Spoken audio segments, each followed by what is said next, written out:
Well, none of them can hide from the truth, yeah. Children have to go back to the roots, yeah.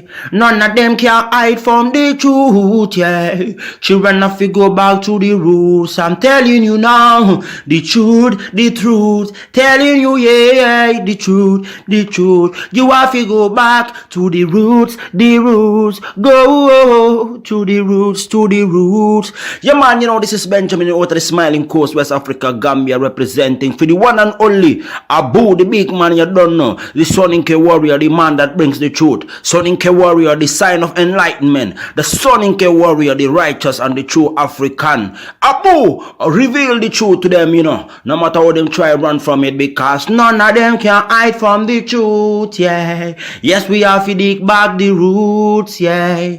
Fire!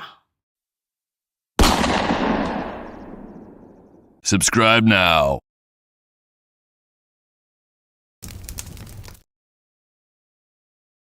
I remember the days, all those years ago that never fade away. And I remember your face when you hit the ground. I can recall the time and place on a midnight walk through the old streets, trying to turn back the clock to the days of old, back to the days when all the things we knew were made of gold. As the world moves on, time sings a song,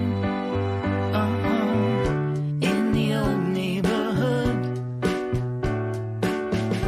As the clock strikes one, the memory lives just as it stood, like a quiet dream. The shadows of that time are cast beneath the streetlight beam. As the world moves on, time sings a song. All right, welcome to the Afridamus Report. I'm your host, Afridamus. I want to welcome all of you to another edition to the Afridamus Report. Astros is the first one to come and welcome in. Please make sure you like and subscribe to the channel if you haven't already done so. All right, let's see. Ladies and gentlemen, if you haven't already subscribed, please do so. Where are we? Today, we are not going to be talking about the endless wars, because it looks like we are in for a long war. So therefore, that's not going to stop us from doing our usual reporting out here, because people were like, man, Afridamus, did you forget about what is happening in the repatriation movement? How the blacks are gentrifying Ghana, slash colonizing Ghana. It's very funny how this report is going to go, because you see, I'm going to be highlighting these black activists, because, in the West, they've made it so cool, starting around 2020, where black people, they've highlighted black people, as the victims. First, it was strong, then victimhood, and then people started migrating, started going to Africa. And there were many that, showed up with that victimhood mindset, right? But I have been doing shows, hammering it home, saying, recognize your black privilege, to where people are literally fighting me. I'm like, why are you arguing with me? Why are you upset at me, because you want to feel so weak? I'm pointing out your advantage. Use your advantage. But many, even though they went to Africa, when they got to Africa, they can see, like, oh, they have the privilege. They can see it. They know they got a leg up.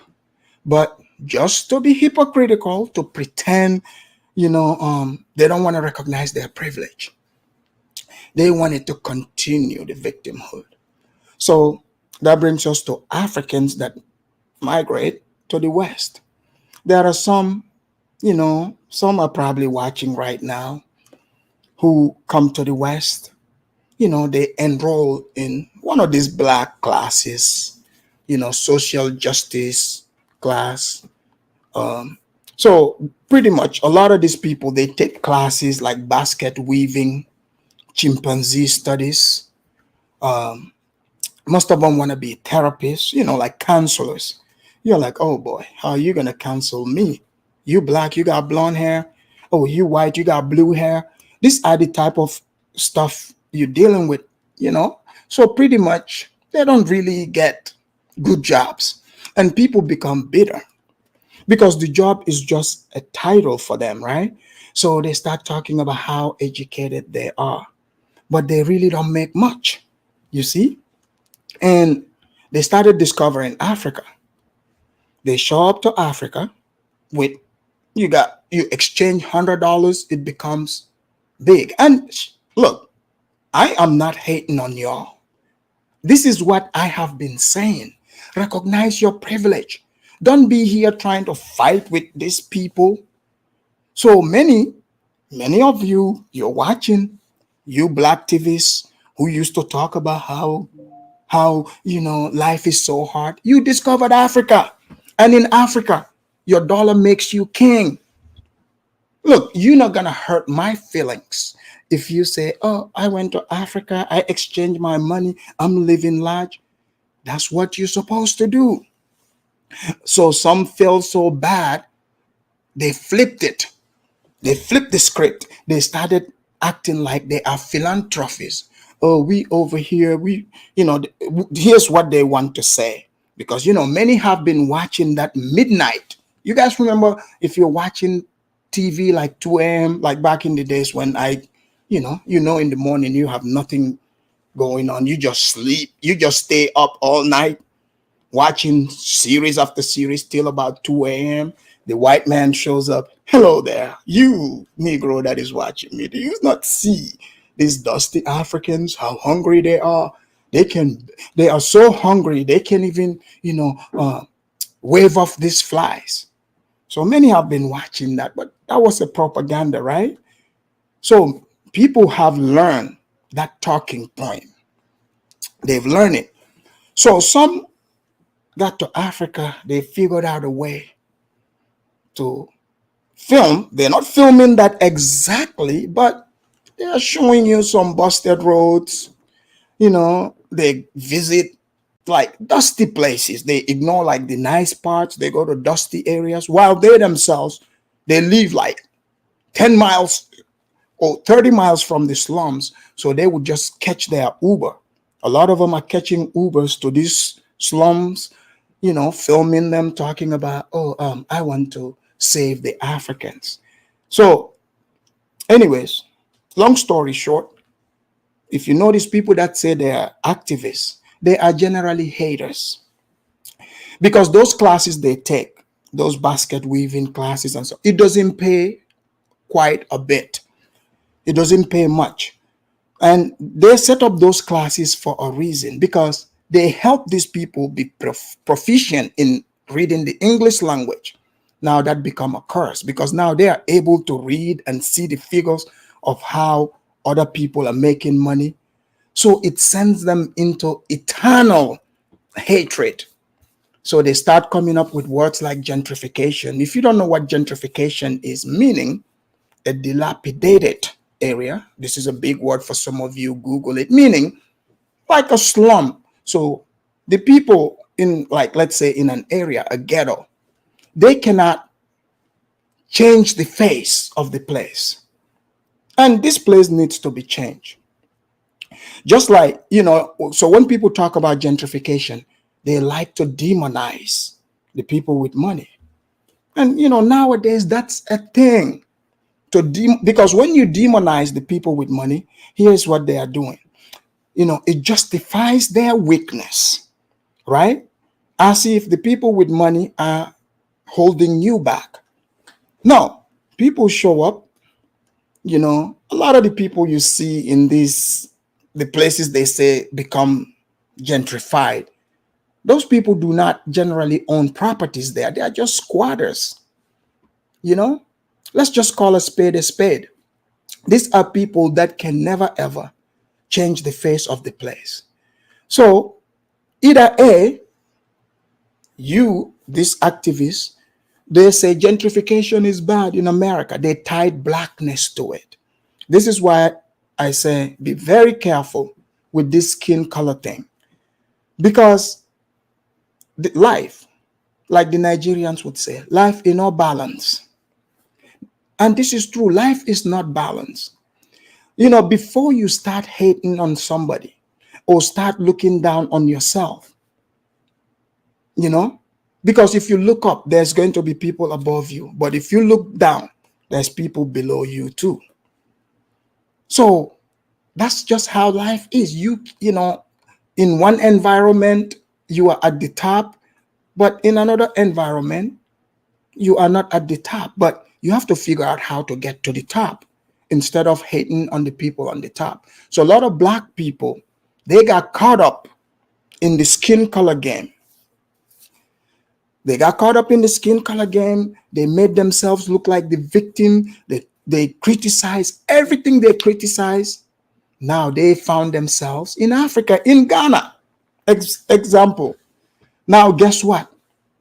Everything that they say constitutes white supremacy, guess who the white supremacists now?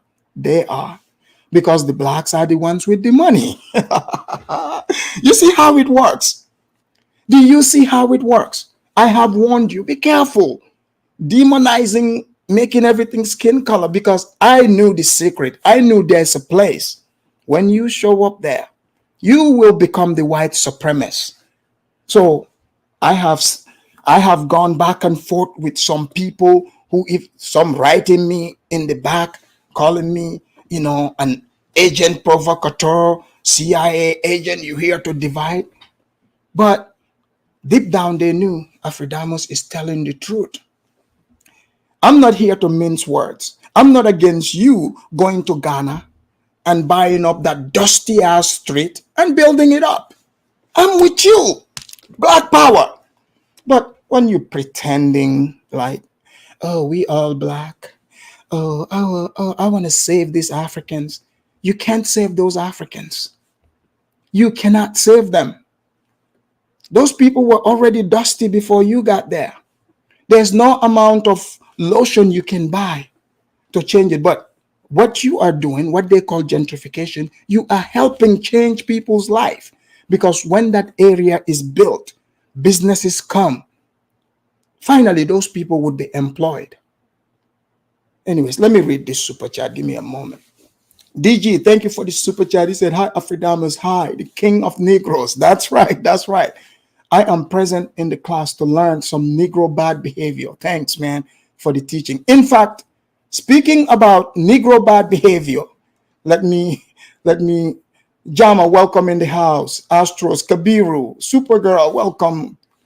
Audrey, there's Audrey. Audrey said, Chukwu, we got St. James in the house, Kasim. So guys, speaking about bad behavior, I have a video here. A video. So if you look at it, you guys remember there are certain terms that I used when I talk about the repatriation to Africa, right? Some people get mad. I use the terms refugee because some people are like, oh man, we're running away from white supremacy. But what they are not telling you, it is not, quote unquote, when they say white supremacy, it means white supremacy had unleashed these Negroes in the streets to terrorize black neighborhoods. In fact, I have a video here. Let me show you a video from Baltimore, and shout out to KBM for sharing this with the professor. This video doesn't have any audio, but if you are just listening, take your handheld device and watch what I'm about to show you. Only in America and in a black neighborhood, one of those streets that I told you to avoid, right? This is what you're about to see. And also, you will see why gentrification is necessary. Okay, the blacks are getting out gentrified here in America, but they also found a place where they can gentrify the people out. Here we go. Guys, check this out. Let me show you here. Check this video out. So this is a video, this is in Baltimore. So watch where this Negro steals a car and then how things turn out. Here we go. It's a silent video. Steals a car, drives across. Watch. Exactly. Do you guys see how old that building is? He steals a car, dashes through traffic, runs through the red light, hits someone's car. They both plow straight into this old building, and the entire building collapses. That's right. This is in Baltimore. Here comes the police. Pookie stole a vehicle and the police chased him. So this is what many people are running away from. They are moving to Ghana because the Pookies in Ghana don't do stuff like this. Check this out. Are you guys seeing this? So at least the person whose car was hit, it looks like was saved. They were able to save that person so far. Yeah.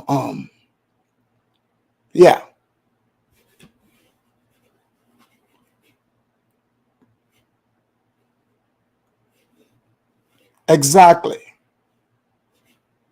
So did you guys see that? So this is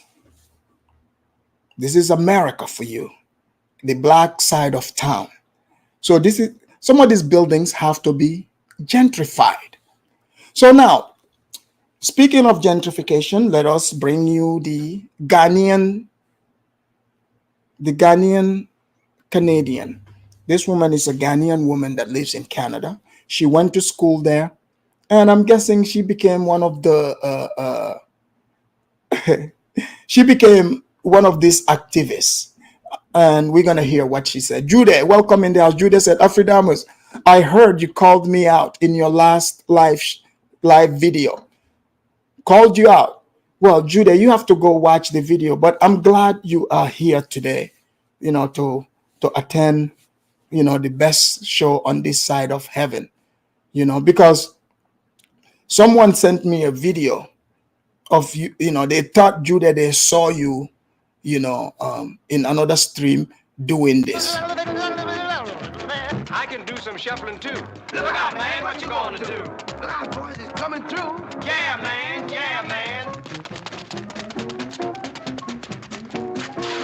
Boy, he got educated feet.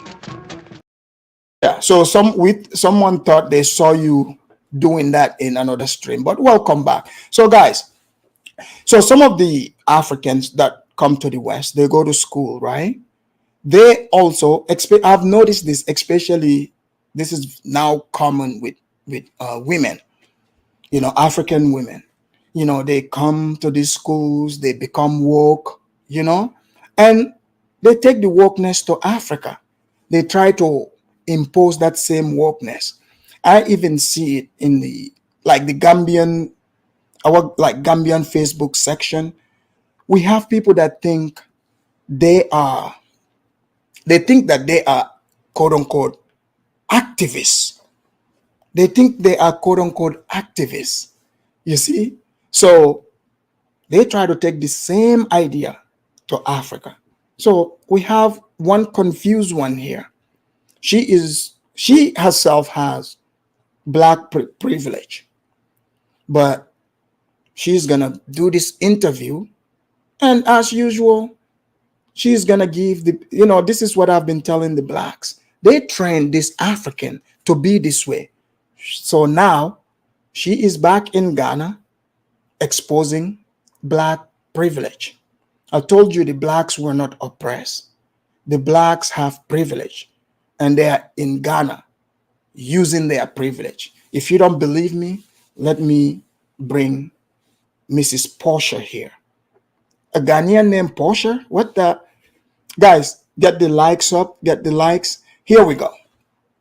Let me bring in Mrs. Portia. But before I do that, let me do my disclaimer,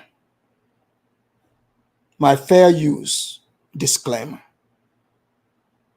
Let's see. Where did they go?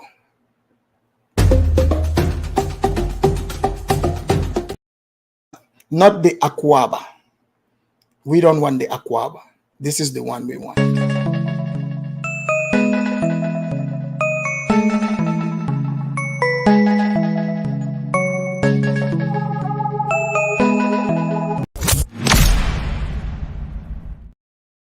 So now let's get it going, because Nagmisi in the house.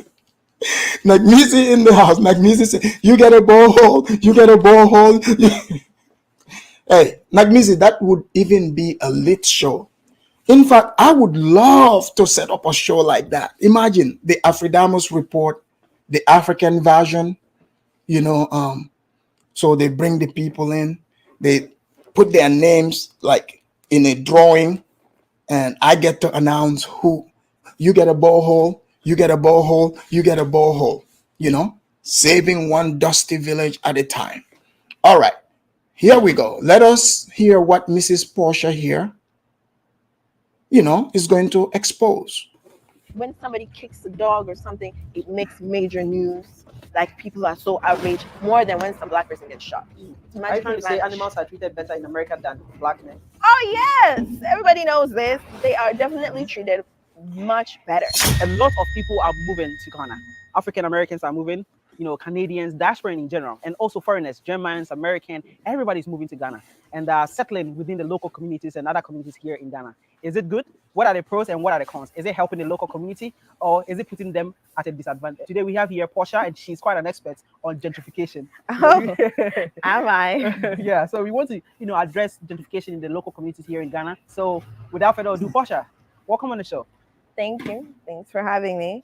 We have Portia Nagmisi in the house. Nagmisi said, how much to take Judas Ranch and give it to me? You can do it for $50. Right now, you can take Judas Ranch and transfer it to yourself. Yes, but thank you.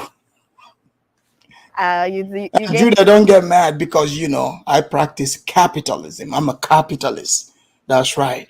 But, I believe in capitalism. Money talks, bullshit walks. Here we go. Some big accolades. I don't know if I match up to that, but I guess I just have opinions on this. People are watching you. Yeah. So can you tell us about who you are and a little bit about yourself? Okay. As you said, my name is Portia Ghana. I am a Ghanaian Canadian. So Ghanaian Canadian. So neighbors in the north. DG, thank you for the super chat. He said Judah is in Gaza fighting for small hats. So, guys, that's Portia. I'll be stopping in between to decipher what Portia is talking about. She's got the blonde hair. If you're not watching, she's got blonde hair with some sign on the side of her head. So Portia is woke. I'm talking woke. Okay. So here we go. Full Ghanaian actually, but Canadian by nationality, and I've been back in Ghana since just before COVID. So for the past 3.5 years or so, 4 years. And I have an NGO, I have an online clothing store, a travel and tour company, and a local food restaurant. So did you guys hear all the things she listed? So she owned all this stuff, right? So that means she is one of the, she's not like FBA, like blacks, but she's got black privilege herself. So she's telling, obviously, how many Ghanaians her age, are doing the same, are able to own all those businesses. But she does. But later on, she's not going to see that. She's going to only see other people's privilege. Okay? Sounds familiar? Here we go. I just want the blacks to see when the tables are turned. They become The gentrifiers. Life in no balance. Here we go. When we say gentrification, for the layman who doesn't understand what it is, can you briefly explain what gentrification is and how it's affecting the local communities here in Ghana? So gentrification is basically when a poor or low income neighborhood gets taken over and transformed by a wealthier demographic, which pushes out the original low income inhabitants. I see. Yeah. So you moved from Canada to Ghana, and obviously you came to invest and do businesses and other things here. What are some gentrification? So did you guys hear the meaning of gentrification? So, meaning they just showed that, dilapidated place is outdated, it's all touched, So you come and you take the place and you pimp it out. So why do people have an issue with that? Oh, because they cannot afford it. So therefore they want to be haters. Let's just call it what it is. They had that place for years. They had all the opportunity to fix it, but they didn't fix it. Now, other people are coming, they are fixing it. Now they want to call it gentrification. Now, someone is going to say, why are you talking about this Afridamos? It's because the blacks are getting their own medicine, because they accuse the white people of gentrifying black neighborhoods, quote unquote neighborhoods. You see, so now they are going to Ghana and gentrifying Ghanaian neighborhoods. You see? So you are the white people in Ghana. Obroni, they call you. Obroni. Here we go. You've seen so far. The Obronis are coming. In Accra, even Jamestown. Can we talk a little bit about it? Yeah.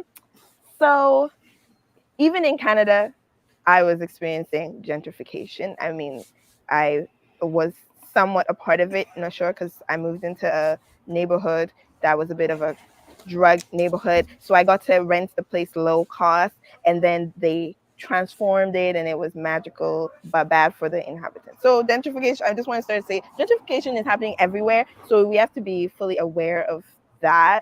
But in Ghana, it seems to be happening at... So, girl, what this, let me translation.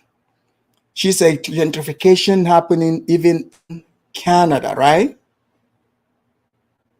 Isn't that what she's saying?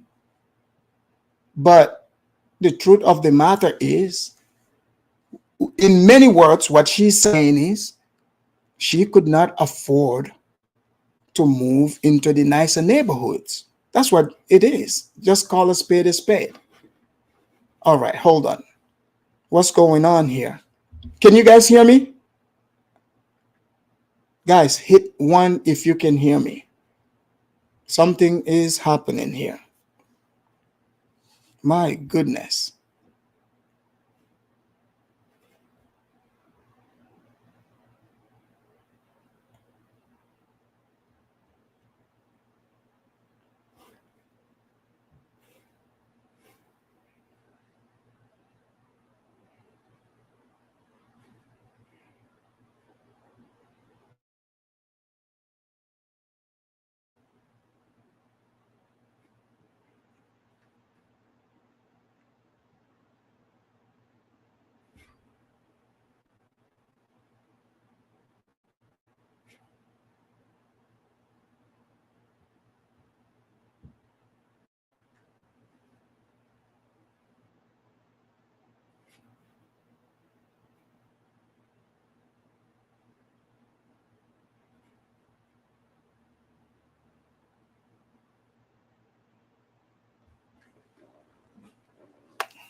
Can you guys hear me? Can you guys hear me? Let me get a one if you can hear me.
Can you guys hear me? Oh man, guys, I don't know what happened, but this is strange. This is the second time. Oh, I see Nagnizi did the $55. Guys, welcome back. Finally, I am free again at last. Free at last. It is unbelievable how all of a sudden I just got taken out. I don't know what you guys, you know, you guys can hear me? All right, very good. We are going to get back on track. Nagmizi, thank you for the 55 euros over there. Judah, I see that you've been blocking Nagmizi. You shouldn't be doing that. That's not fair. You know, you gotta allow the man to practice capitalism. Let me fix that here real quick, real quick. Give me un momento, un momento. All right. That's right. We are back on track. Black Thought said, did they try to put Afrodamos back in chains? Look, that's what it's beginning to look like.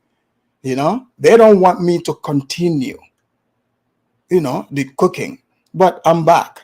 Here, let me bring that. But before let me bring this video. Give me a moment. We'll get back into the video. Okay. He said, thank you for the super chat. He said, who Kanye West? You king. It's not fair. Yeah. Okay. Let me bring it back. Let me bring it back. Nagmizi, I'm about to give you a wrench here. Just 1 second. Un momento.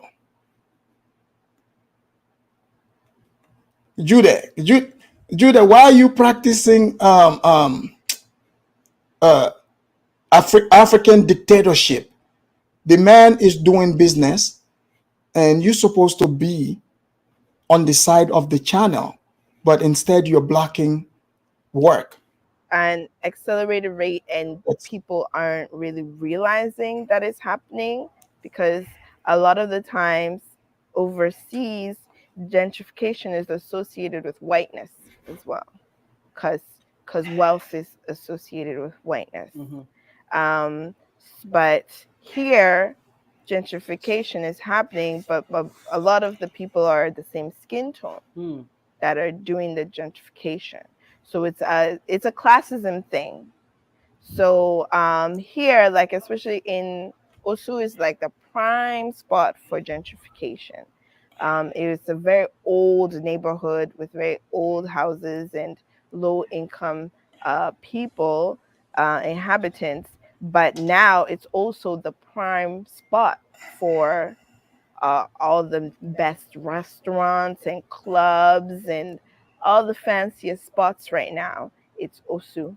So if there's this clash or this I don't know, I don't know if it's a clash, but yeah, there's this whole thing happening where you're seeing this fancy new side of Osu, new Ghana, new Accra, that is appealing to everyone, especially those from outside. They're seeing these places in the pictures, they want to come, but then we're displacing. Guys, so did you hear that? She said the type of gentrification that is happening, the reason why, you know, people can't see it is because the gentrifier, in this case, is black. So this woman herself, she's contributing to the gentrification, but she doesn't see her own because she is addicted to being an activist. Let's see here. St. James said, who the H is Nagmizi? 55 euro. I'm about to do 100 euros. All right. Well, Nagmizi, Judah said, Nagmizi shouldn't be on African spaces dividing Africans. Oh my God. Judah, capitalism. Okay. Here we go. The locals as well, because where are they going when they're leaving these areas? We don't know. Or nobody really looks into it or cares to look into it. So, you know, diaspora is moving to Ghana and these communities to invest in their communities and to live in the communities. Is it helping the locals, or is doing them a justice or disadvantage? Well, I personally don't see a lot of diasporans coming here to do things for the community. Like they're coming here to set up a life for themselves and in their comfort. So, have you noticed what she just said there? Have you noticed what she just said? She said a lot of diasporans are not coming there to set up for uh, uh, to set anything up for them. It's not the diaspora's job to do that. Okay, so here we go. And build their circles and their bubbles and their networks for the rest of the diasporans. So I don't think a lot of people actually stop to think about the average Ghanaian when they're doing their things. Like someone would think that, oh well, I'm making this business, so I'm I'm employing a local, but even then, a lot of places, because of there's also like a clash within how the local Ghanaian does works versus the foreigners. You'll see that a lot of diasporans are hiring other diasporans as well, and even when they create a business, like if you create a business in as high end in this gentrified neighborhood, where are your staff living? So, guys, are you hearing these excuses? This is the same excuses that they give. Okay, the same excuses that they give every single time, even in the West. Oh, if it's not this one thing, is another. If people truly think like that, so that okay, so what you these people are supposed to just come from America and just want to live in this dilapidated place. Because if you say, okay, these people cannot afford this, they cannot afford that, but you can, why shouldn't you live your life? That's why I keep driving that home. Because if not, you're eventually going to become a hypocrite, because you would find yourself in a position where you are the one with the privilege. So this woman is here pointing out, you know, all the things, this so-called black activists, what they do is they want to assign themselves to fight for the poor, quote unquote, the poor. But rich people don't have rights. So this is what the blacks are doing there. The blacks are improving Ghana. Shout out to the blacks. Here we go. Have you even thought about that? Like, how far away are they? How are they able to even on their off day patronize your business, or is that 2-3 years of their salary?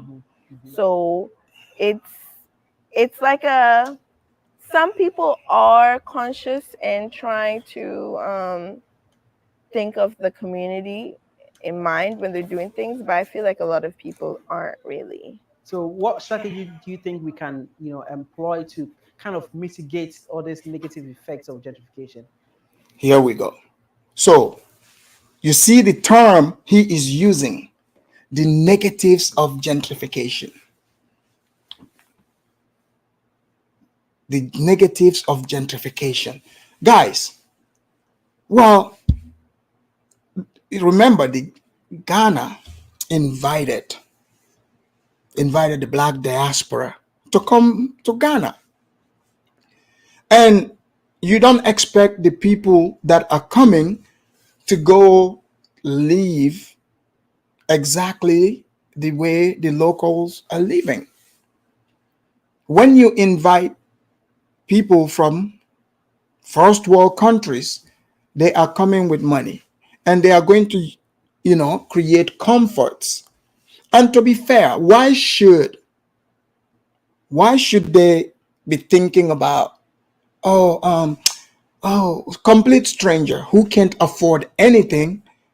So you shouldn't buy it because other people cannot afford it. You shouldn't set up business because whoever is coming to work there won't be able to afford it. So basically, these people are communists. Even though she's in business, but she is a communist because basically what she's saying, she's advocating for free stuff. So I'm giving the same analysis that I would give when you have these, woke woke black people running in the streets talking about gentrification. You notice I'm giving the same breakdown. Even though this time around you look at it, she's dancing around, she don't want to say the black straight, but she has the same privilege with the blacks. It's just like Black Lives Matter people. They say, oh, white man bad, they hate, white man don't like you. They collect your money and they go live in the white areas. I guarantee you, she doesn't live in those slums. She lives in one of the quote unquote gentrified areas. She is living there with the black Westerners. But here we go. In our societies here in Ghana. I feel like it comes down to the government, honestly. I mean, we can't blame. It's not the diasporans' fault that minimum wage is 350 cities or whatever it is at this moment. So if they come in and they see the policies and they're doing it according to the policies, like it's not fair, but it's not their fault.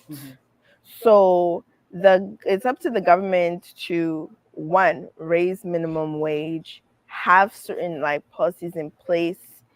Guys, let's be real. Compare this to this here. Wouldn't you? I mean, this needs some changes. Let's just be honest. This here needs some changes. So she's flip-flopping. Ghana, you look at it. This is Accra. It looks like there's a lot going on. This city, the way I'm looking at it, just from this video, you know how you know a city is booming? Look in their sky, you would see cranes. You see the cranes up? There's cranes all over. So if you're somebody who's a dusty right now in Accra, living in one of these dusty areas, hey, I'm sorry to tell you, but you're not gonna last long. Pretty soon you won't be able to live around here because they're walking their way. A lot more blacks are saving up. They are walking their way.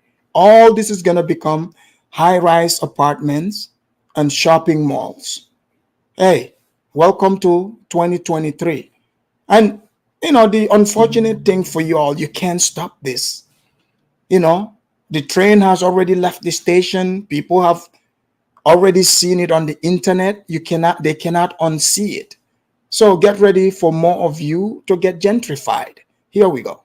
When people are running businesses, like someone shouldn't come in here and then be selling something that we normally would have gotten for, I don't know, 100 cities, come and sell it for $100 just because they feel like it. Like unless there's like... Guys, do you see how out of touch these quote unquote woke TVs are? So she's saying, oh, they're gonna go bring their products and sell it any kind of way they feel. Selling things is not based in feelings, ma'am. This is the issue. Exactly, Astros, the productive versus the unproductive. Here's the thing. The Ghanaian government is tired of every few years getting bankrupt. Okay? Every few years declaring bankruptcy. So they are like, look, let us bring in more productive blacks.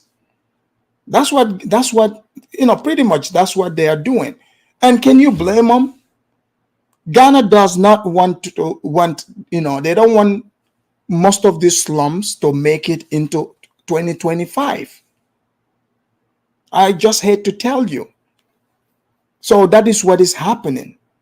So people do not sell their products just based in feelings. Because when you bring your items, let's say from America, I'm sure when you get to Ghana, you gotta pay some tariffs on the product that you're bringing in. So you are paying tariffs on that, and when you're selling the product you're bringing, you paid money for that. So you're paying taxes, and you have to take all that into consideration. So pretty much, because the Africans like her who even lived in the West complaining, now what is about to happen is more and more diasporans are moving, and they are living around each other. They have no problem buying those products off of each other. Now what? So what they're gonna do is, look at these people. They don't want to mingle with the regular Ghanaians. But you want to be able to sell your product with no problems. That's just business. It happens in America. It happens everywhere. But it's fascinating to see that how the blacks are like the gentrifiers in another country. And the blacks are quiet about this. They are mute. It's one of the woke activists who is now quote unquote exposing it. No, it's called business. I support the blacks to do business. I support it. Here we go. Some added something, I don't know. There should be some slight regulation. I don't want the government to be like a Nazi and imposing things and restricting people from doing things, because in all places there's classes and there's luxuries and there's different levels of everything, but there should be some regulation involved. What about real estate? What do you How think? come? Have you noticed these quote unquote woke TVs? When they speak about regulation, the regulation is only in one direction. This is why I keep saying it here over and over. Those of you that believe in that victimhood mindset thing, pretty much what you are doing is you're saying you cannot work as hard enough as the people that you're jealous of. So therefore, you want to go out and protest on the streets and get big daddy government, to stop those people from continuing to progress. But now she gotta be careful about talking, asking for government to jump into regulating all this, because she's a business owner. Guess what? She is going to be trapping herself. This gentrification, as they call it, nobody should stop this. Nobody should stop it. Think about it. Do you know, if a person discovers a place where they can live their dreams, because right now, guys, I'm going to be doing shows about this to show you how most of the blacks are living now. Because, the chaos was going on. We have others who were just out on the internet causing confusion. They're not about anything. But there were many underneath who have been quiet, and they've been building and building and building. Now their buildings are ready. The buildings are ready to be showcased. So now I have enough shows, enough footages to show you how, living black in Ghana, what that is like. I mean, the blacks are living large. I'm not talking about the broke ones. There are some, like I said, have taken the step to build. And these people are not building shacks. These people are building nice big houses. Okay? So the ones that can't afford it are over here hating. They are hating. Ghana needs the development. The regular people were there, they couldn't do it. Now they are importing in, black Chinese. I'm just joking. I'm not calling the black Chinese. I just wanted to say that. Here we go. Think what Oh role boy. do you think in the real estate, we Uh, because there would be like example here in Osu, there was a place like Alibar. It was just like when you see the before picture, it was nothing like a it was very an alley. alley, right? Dirty, and now developers came in, redesigned the whole place, and it's like the spot A. Now people living around this neighborhood can no longer afford to even buy food in these places anymore. What role do you think real estate play in this gentrification? Well, in if you like mentioned Alibar in their case, there wasn't really anything around Alibar when Alibar created itself. That place was like it took visionary ideology to see the potential in a tiny little dirty alley to create something out of it. All right. Did you guys catch the difference between those places? One place was completely, it was dilapidated, dirty. Some people came, they took it. I'm guessing blacks from diaspora, they changed it. They changed it to what it is, looking all beautiful, right? Nice. So you can't really complain. You cannot complain. Chief Negus said, I'm curious as to why the Ghanaian government didn't think about these issues, considering how hard they were pushing for AAs to go to Ghana. No, the Ghanaian government have no issues with, AAs coming there developing. This lady that is, this woke activist herself was living in Canada. So she's the one bringing, the BS. The Ghanaian government obviously have calculated this, and this is what they want to see. They want to see people that are going to come there and improve their environment. And you guys have seen, I've shown you black people who went to these places from America that misbehaved. I've shown you those. But there are many others who are also, the ones that have been accused of gentrifying the place. You can't complain about what they are doing. It's a good thing. Here we go.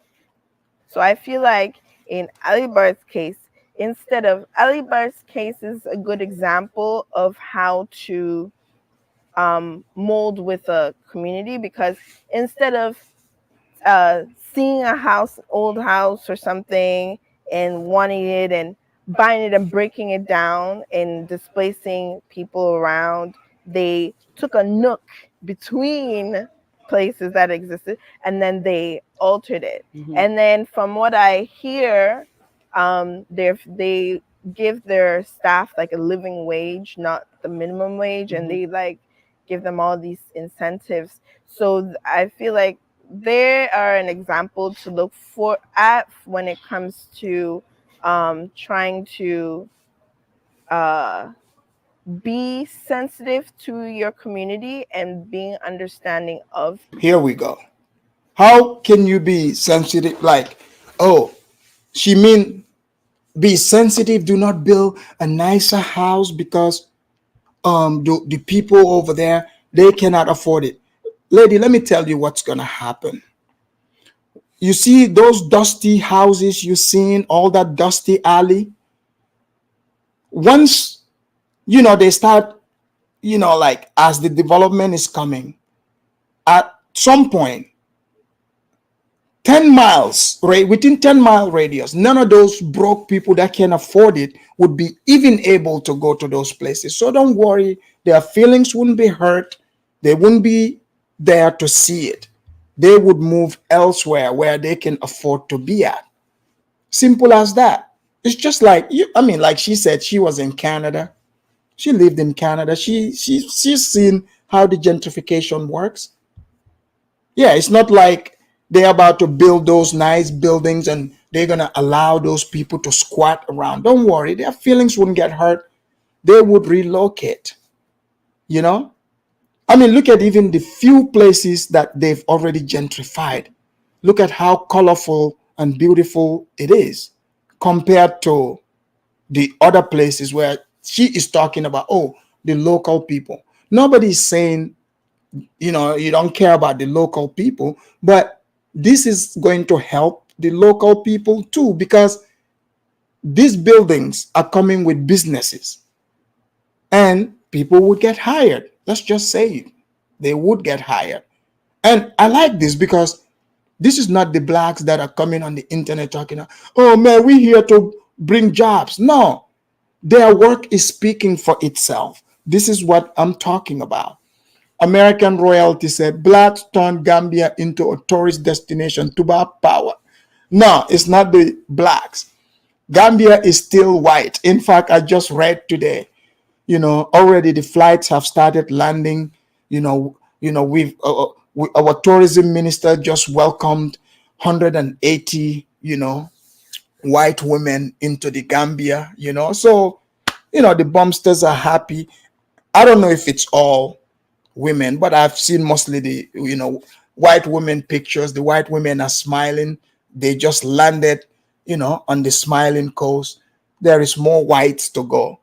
And, I heard more blacks are also planning to go. So now I'm happy the destination is open to all. But Gambia is definitely, white destination. Just FYI.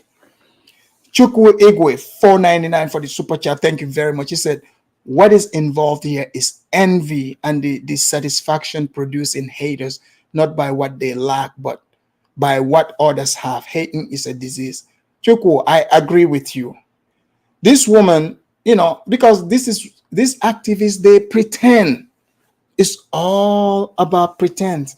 You're 100% correct.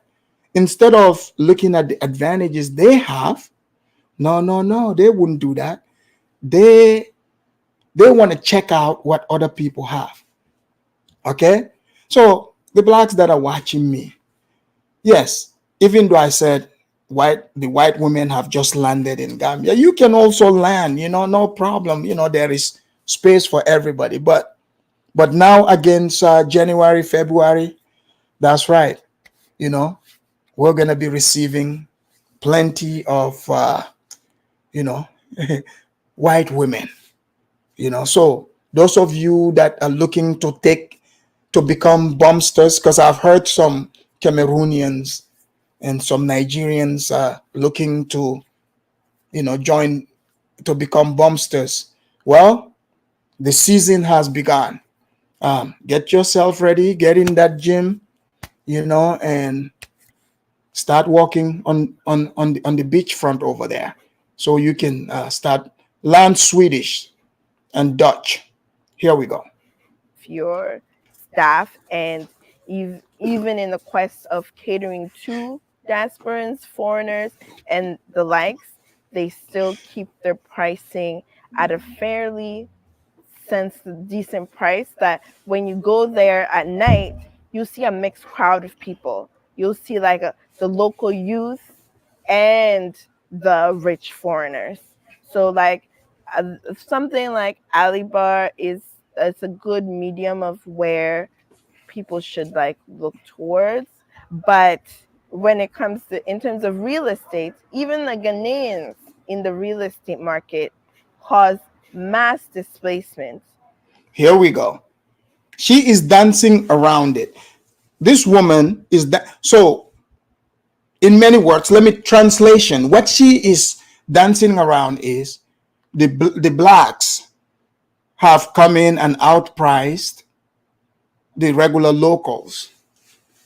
That's why she said the gentrifier this time, it looks like the regular people. They're trying to use the word gentrify to make it sound bad. If she is an activist, worktivist, whatever, shouldn't she be happy about seeing the blacks coming and having privilege somewhere else? Because everybody, they're black just like the people in Ghana. So what is she trying to say? You see what I'm saying? For Gambia, when it comes to that gentrification around the, tourism areas, well, you better have plenty of money, because, those areas, the properties are they have white prices on it. Just so you know, white prices meaning prices, same prices like in America, and I think they have Switzerland prices. If you want to buy one of those, right there. Yeah, if you have that Switzerland money or Dutch money, yeah, or English money, you'll be able to afford it. But if you want to be with the blacks, Ghana is definitely the place. Or Kenya. I'm just joking. Like the when you go to the Ministry of the rent control section, it is a hot mess. They are underfunded, they are neglected, and there's so many rules actually that exist in Ghana that is supposed to help the locals, but they have zero ways of enforcing. Zero. Like I had an issue and I tried to go to them and it was a waste of time and it was Exactly. I bet you this girl is against, oh, white patriarchy. Remember the patriarchy, equality. So I'm telling you guys, it's an addiction. It's a mental illness. So she wants to complain about what these offices don't have. What are you even doing renting, girl? You should be building. How are you a Ghanaian from the West and you living there now? You renting. The blacks who have left hundreds of years ago, their ancestors left, they are back. They are not renting, they are building. Now, do you guys understand why she is hating on them? Because these other people are buying properties to build. She is still renting. To, I mean, I don't know if she's aware of it subconsciously. That is what is happening. DG, thank you for the super chat. DG say, why is she having blonde hair? It is fake 101. DG, she's letting us know she's woke, she's got the woke colors. Because when you're woke, you gotta paint your hair. You paint it. I mean, if you ask her, some black women would, I've heard them say, they would say that's her natural hair. They would argue and say, oh yeah, there are some Africans who had blonde hair. I was like, yeah. In our neighborhood, I remember all those blonde African girls in my neighborhood, long blonde hair. Oh my goodness. Yeah, her hair is natural, sir. Here we go. a mess. But there's laws. We're not supposed to charge rent in dollars in this country. I was paying rent somewhere in dollars. Wow, here in Ghana. Here in Ghana, in East which Legon, in East East Legon. Legon, in Fraud Central. So you're not supposed to collect more than 3 months rent for. You see, did I tell you guys? She doesn't live around the poor. She lives in like the Malibu of Accra. So this woman, can you guys believe this? Let me explain. This woman literally sat here. Throughout, we've been listening to this video. You would think, she was out there like matching. She lives in the hood with the hood people, talking about they can't afford stuff. You would think she lived there, right? Just to turn around and tell us she live in East Lagoon. She is just like those Black Lives Matter people. They came out, they told us how evil white people are racist. And then we Google her address. Guess where she lives? Exactly. Hollywood Hills. I mean, these activists are shameless in their game. Yeah, she lives in like the Malibu of Accra with the other black diasporans. She is in Ghana paying rent in dollars. This is, you can't make this up. You cannot make this up. Domestic spaces, but people are collecting 1 to 2 years rent In advance. When it's supposed to be 3 months. So how is a local person even supposed to rent anywhere. So So, ma'am, you are gentrifying the local people out because you showed up. You are paying rent in dollars. And guess what? Guess who gets the apartment? Yes, you do, because you showed up with dollars to pay and then turn around and try to complain. Black Thoughts, you are onto something here. Black Thought said she has blonde hair because she's okay with whiteness. Her problem is black men building. I'm sensing that. I think she's in the, pronoun department, like the pronoun. Af- America say Afridamus wouldn't piss a Southern West African if she was on fire. Come on, man. Come on. Here we go. So you're collecting 1 year to 2 years in advance. You're collecting large amounts. Before a person states an amount of rent for a place, they're supposed to get it assessed by rent control. For rent control to deem what they are asking for is within reason. Guys, have you noticed what is it with these woke people? What is it about them? Always they are complaining that things are not going their way usually. They don't trust government, but they are always, everything they're asking for is to try to get government in people's business. So, okay, don't you think black people that are coming from the diaspora have had enough enough enough government scrutiny? They have had enough government scrutiny.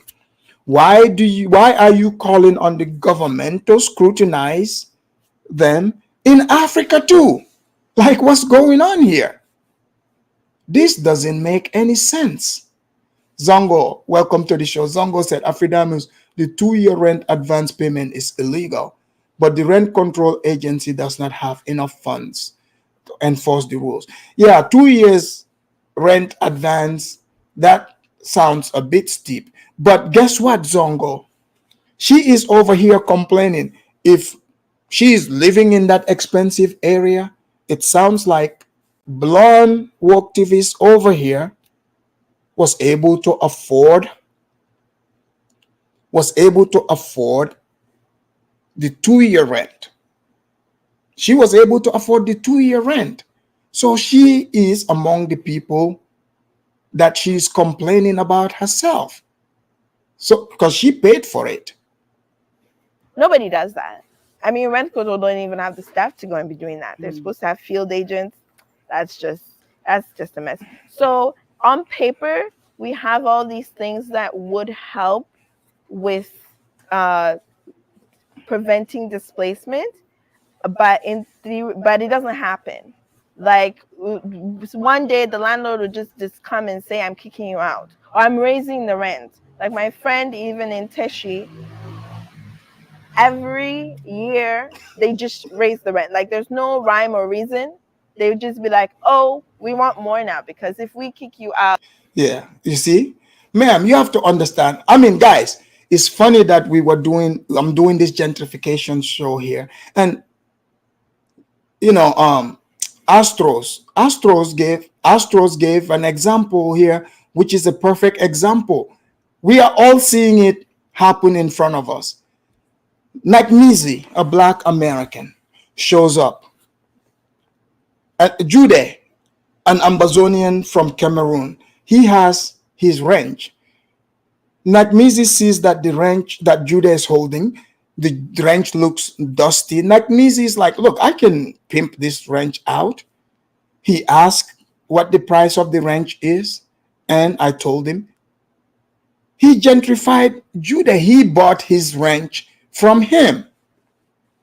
You see? So me being the rent office, I have no problem with it. Nakmizi saw a real estate property. He asked what the price is. And when I told him, he didn't even negotiate. If Judah has enough money, because Judah tried to pull the African card. Oh, how you can let the black American come and divide us? Well, they're African too, Judah. Remember, they're from Africa. So, but that's how it goes. We are seeing the example. Judah just got bought out. Okay, he got bought out. So Judah, if you right now, you can buy your ranch back. You know, it's still on sale. You can buy it back. It's just gotta be more than what he paid for, because he just dusted it off. The ranch is looking nicer. Here we go. Out, we can ask for more. And that's not how it's supposed to be. But those things are what cause the displacement, because somebody will come in, I like that house, I like this location, I want to build something here, I'm going to pay you a huge amount, give it to me. Of course they're going to be like, these tenants that are paying me 100 cedis, 500 cedis, it's not I want this big money, so I'll kick them out. No eviction process, no nothing, or I'll make their lives hell and get them out. And then there's nobody to regulate that. So all this boils down to the government. So real estate. Well, you see what you're complaining about. Do you see how beautiful that what you're saying? This problem can easily be solved. Okay, so if what you're complaining about, this is not government doing this is regular Ghanaians doing it to regular Ghanaian. Now people coming from the diaspora, they are buying property. Most of them, they don't believe in this type of practices. Guess what? If they buy those properties, they build it, the renting can be fair, and they're not going to collect two years rent, and people can regulate themselves, because this is already a law in Ghana, but the people ignore it. But if you bring a group of people who would practice and honor that law with amongst each other, then that's a good thing. That can become the mainstream thing. But if those people there in Ghana, they're not seeing other people do it, then it will continue. Someone has to bring something different. Is a big issue. It's what the whole gentrification is about. Real estate is about rent, and how the rent prices skyrocket when the area is developing, and how it displaces people. What about even local businesses, like people selling? Now you see big restaurants popping up and still taking the local food and then rebranding it and selling at very expensive prices, whilst the local businesses is dying slowly. They've been kicked out, their locations are being bought by big brands, and then obviously the landowners would give it to them. How does this really affect the local people, and what do you think we can do differently to be able to preserve this businesses, local businesses here in Ghana? I feel like here, well, it depends on which type of local businesses you're referring to, because there's like the roadside sellers, the kiosk canteen sellers, tabletop kind of sellers. Those sellers, a lot of them aren't even legally at a place that they're supposed to. People just set up shop. That's the beauty and the con of Ghana. That's like a pro and con. That someone will just take a gas cylinder and a table, and they've started a restaurant on the street in front of your house without you saying they can, or in front of somewhere. And then once they build up their clientele, and then the landowners come and be like, hey, guys, so all this complaint, what she's saying, so watch. When she talked about the street vendors who are in fact, committing a crime, which is illegal. Those people they don't own that space. They are there squatting in front of people's businesses. She called that beautiful. Have you noticed? She called that one beautiful. But the people that are actually building what is actually beautiful and a thing, they use their money, she is against that. But the people who are squatting, who are not paying, imagine these little canteens. No wonder Ghana's economy is in the shape that it's in. You think those small little canteens can get Ghana to where it needs to be? Impossible. Impossible. Judy, I see you in the back there. Just hang tight. All right, here we go. what's going on, then it's an issue like you are ruining our business. But should they have been there in the first place? I mean, that's also a government issue, because I apparently people collect money from these people. They pay rent and they pay fees. Here we go. She has to find a way. So to try to legitimize the street vendors. So she's like, yeah, they pay. Those people are there illegally. They are squatting in front of the buildings you call in, saying they are gentrified. That person you saying gentrified do you know how much taxes they are paying? But no, she forgets. She doesn't even mention the taxes the people that are building the big high rises are paying. She is like, oh yeah, the people who are squatting, the vendors on the street, those are the people that pay, according to her. This is crazy. When they're not supposed to be there. So it's all with our system and our like corruption. And so like it's a good thing that restaurants are being built to cater to other demographics. Ma'am, we know that's a good thing, because we realize that the people that color their hair purple or blonde, whatever, talking all this woke TV stuff, do not have time to cook. So yes, of course, you're not going to be against the restaurants, because you will go there to eat. Because you don't have time to cook. You're busy, finding out what latest black gentrifier just landed in the country or whatsoever. Let me bring in the panel here while she hangs tight. Jude, welcome to the Afridamos Report. And I see you Black Thoughts also. Jude, how you doing? Oh yes. How you doing, bro? Oh, Jude, I am well. This is Gentrification News. You got gentrified. I saw you try to block the sale to go on. Jude, how do you feel about gentrification? I came to say hi, man. Hope That's you have it? a good day after demos. Yeah. Thank you so much. You just came to say hi?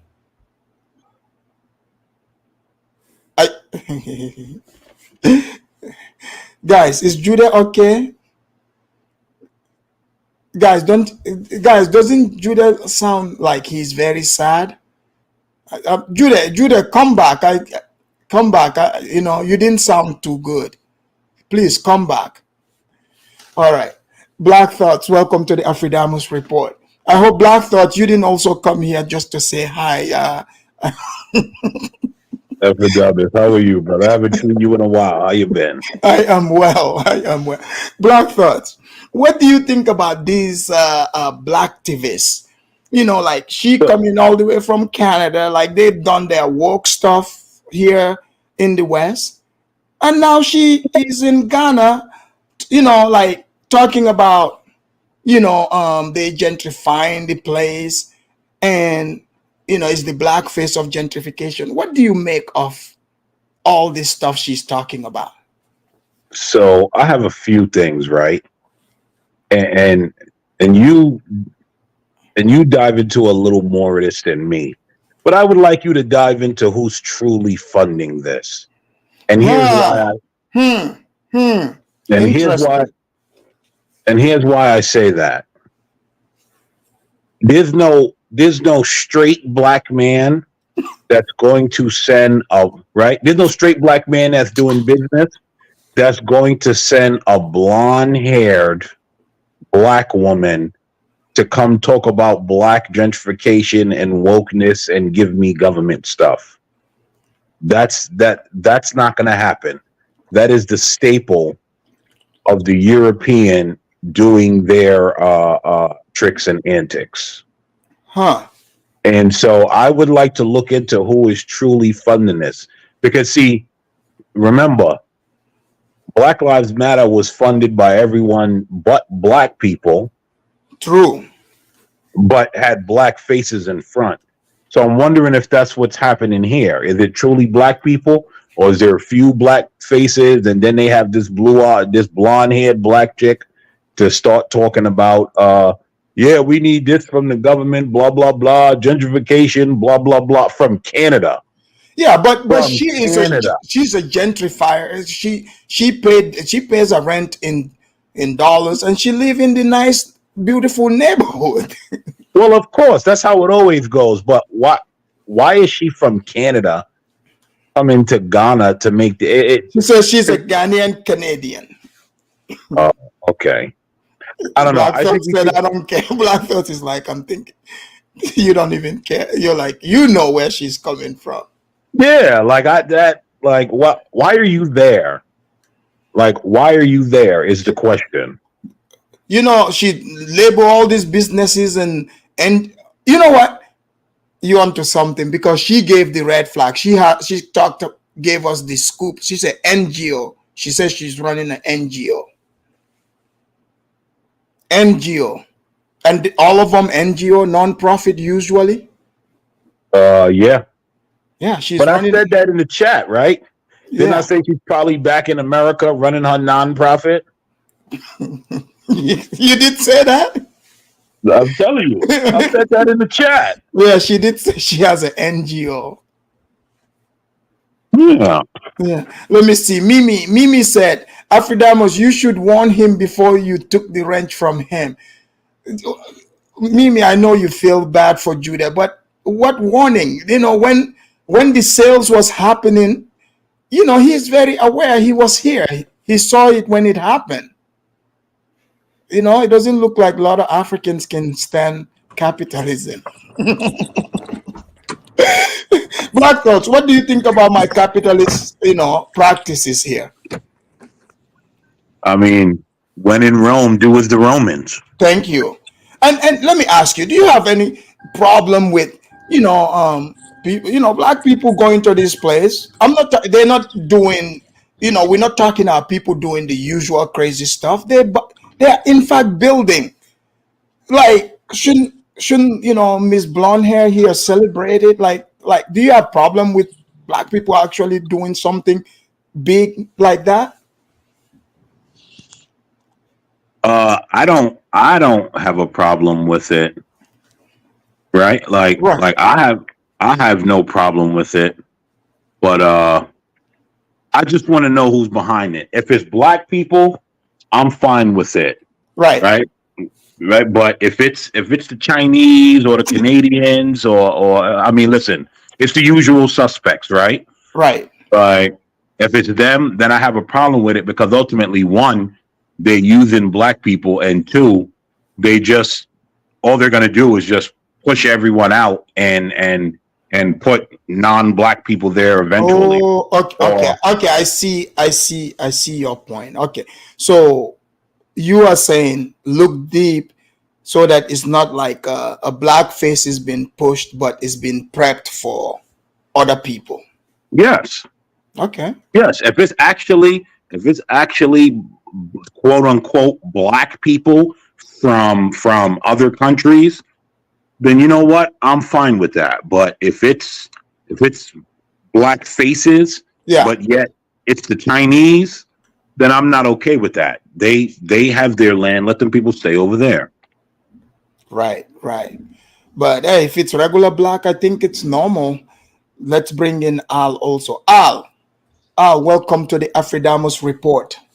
Well, also, let me just say one thing real quick before I'm done. But the idea, right, that all those businesses are going to pop up and none of the locals are going to get jobs is kind of ridiculous, because you're not going to bring in all the workers in all the businesses. You Right. might bring in one black person from wherever to manage it, but you're going to hire the locals. You cannot ship all that help in. Right. I mean, like even herself, right? She says she has business. I mean, like, is she shipping in all whoever she's working with? No, she's hiring locals. Exactly. So she's pretending. Don't they all? Listen, Afrodamas, that's why I don't listen to women, bro. That's why I don't listen to women. Yeah, I mean, she has no problem, being hypocritical in front of everyone. Let's bring in Al. Al, welcome to the Afrodamus Report. Al, what do you think about the blacks gentrifying Ghana, according to the sister, with the blonde hair here? Okay. Yeah. First of all, I feel must say. Wait, Al, today Al, are you starting trouble? Are you wait, Now, what I do, one can beat video that what happened. you saw me what even they say. You make Flex Up come back for me. He say you didn't talk. Now yeah, Flex Up come one can beat me. Eh?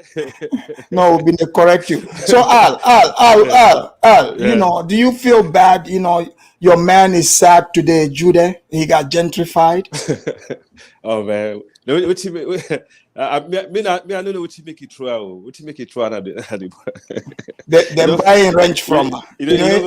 You don't go trade Julian I got her. Yeah, them buying in range from her. I see her now. I see like Maisie pulling it. Yeah, may buy them back. Now pull it, yeah, exactly. And until they talk, then they talk. Yeah. Lay show what he gets at the pockets now. Exactly. Yeah. Yeah. You don't know how they but what's in the gun anyway? It's in the gun. Just talking about this gentrification, yeah. Well, what I taught you, my thought on this, right, after them was that I'm gonna be a bit cynical. Yeah, I think she is. Yeah. Go for it. Yeah, go for it. Yeah, I think she's talking xenophobe, man.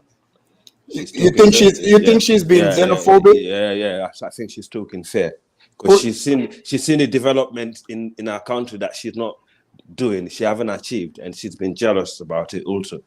And now she's actually trying to use that to talk fair on the local population. Like, look, this is your country. You can't get somewhere to rent. These people are coming over here. They're building up. They're doing this, doing that. So, that's my take on it. Oh, interesting take. Yeah. So okay. So she just that is doesn't an want. interesting take on it. Yeah. Okay. Yeah. Okay, interesting take. Let's Yeah. bring in Ola. Al, is that all you was gonna say? Yeah. I Okay. the other one too. Okay, let's bring in Ola. Right. Ola, welcome to the Afrodamus Report. Ola, are you there? Olade pa eat fufu. You said the man they eating fufu. No, I eat beef sauce with pasta. Okay. So Yeah, no, man, no, what happened to you, man? What happened to you? Where you lost the African ways? You in pasta now? no. I'm seeing the African way, man. Okay, good. David said, if you don't have money, hide your face. I will hide my face. You understand? That quiz just show I have money, so Judas should go and hide his face. Yeah. Wait, Ola, you think that's why Judah came here to to cry, just to make me feel bad, to say I'm saying hi? That quiz destroy him. Huh? That quiz just destroy him. He finished Judah ego. Just for him to a corner. That's what Nigerians, if you don't have body, hide your face. Don't talk if you don't have body. Yeah. So Speaking of that, what do you make of what this blonde hair Ghanaian Canadian is talking about the gentrification? I think, look, this is a typical Ghana way of behavior. Not just she alone. Yeah. A lot of them like this. I think Black Americans are more. They are capitalists. You know, if those that are quiet doing things there, building things there, they have to in a way learn from Nigerians also doing business like that there. You know, Right. One day they will tell you one thing, one day they'll tell you one thing. She's just a hater. Maybe she live in East Lagoon. She found out a lot of Black Americans are living there. Possibility quiet ones bought a lot of properties there, right? Right. You know, that's what I'm suspecting. Isn't East Lagoon like the nicer part? So she lives there. So I think she actually, you know, because she's a woke person. So you're right. There might be many Black Americans that are quietly there that bought nice properties there. You know? So she's pissed. Yeah, she found a lot of Black Americans who bought property there. A lot of Black Americans possibly own businesses there. Yeah. You know, they're not coming to buy from her. She thought as she just come in there, the Black Americans were coming to buy from her. You know what I mean? But it didn't happen like that. Now, these Black Americans have welcomed international power. They have customers everywhere. Right. So she's pissed. What she have to do, she have to go back to Canada, work hard, come and buy those properties there. You know, you don't have to be hating nobody because this is called capitalist system. Ghana is a capitalist system. If you have money, buy these mansions there. Right. She don't even talk about those slums. She just hitting at the nails. Now, these Black Americans are buying the most expensive properties in Ghana. You understand me? That's what she's pissed at. She just pissed at it. Nothing. It's just heavy jealousy. And she wants to do every means, which is a typical Ghana way of behavior. They will be. That's why forget this Akwaba of a team. You don't think Akwaba is real? No, forget this Akwaba, man. This Akwaba is that country is a scam. They scam. Oh, this Akwaba is just it's a cover up. Yeah, go out. Not this.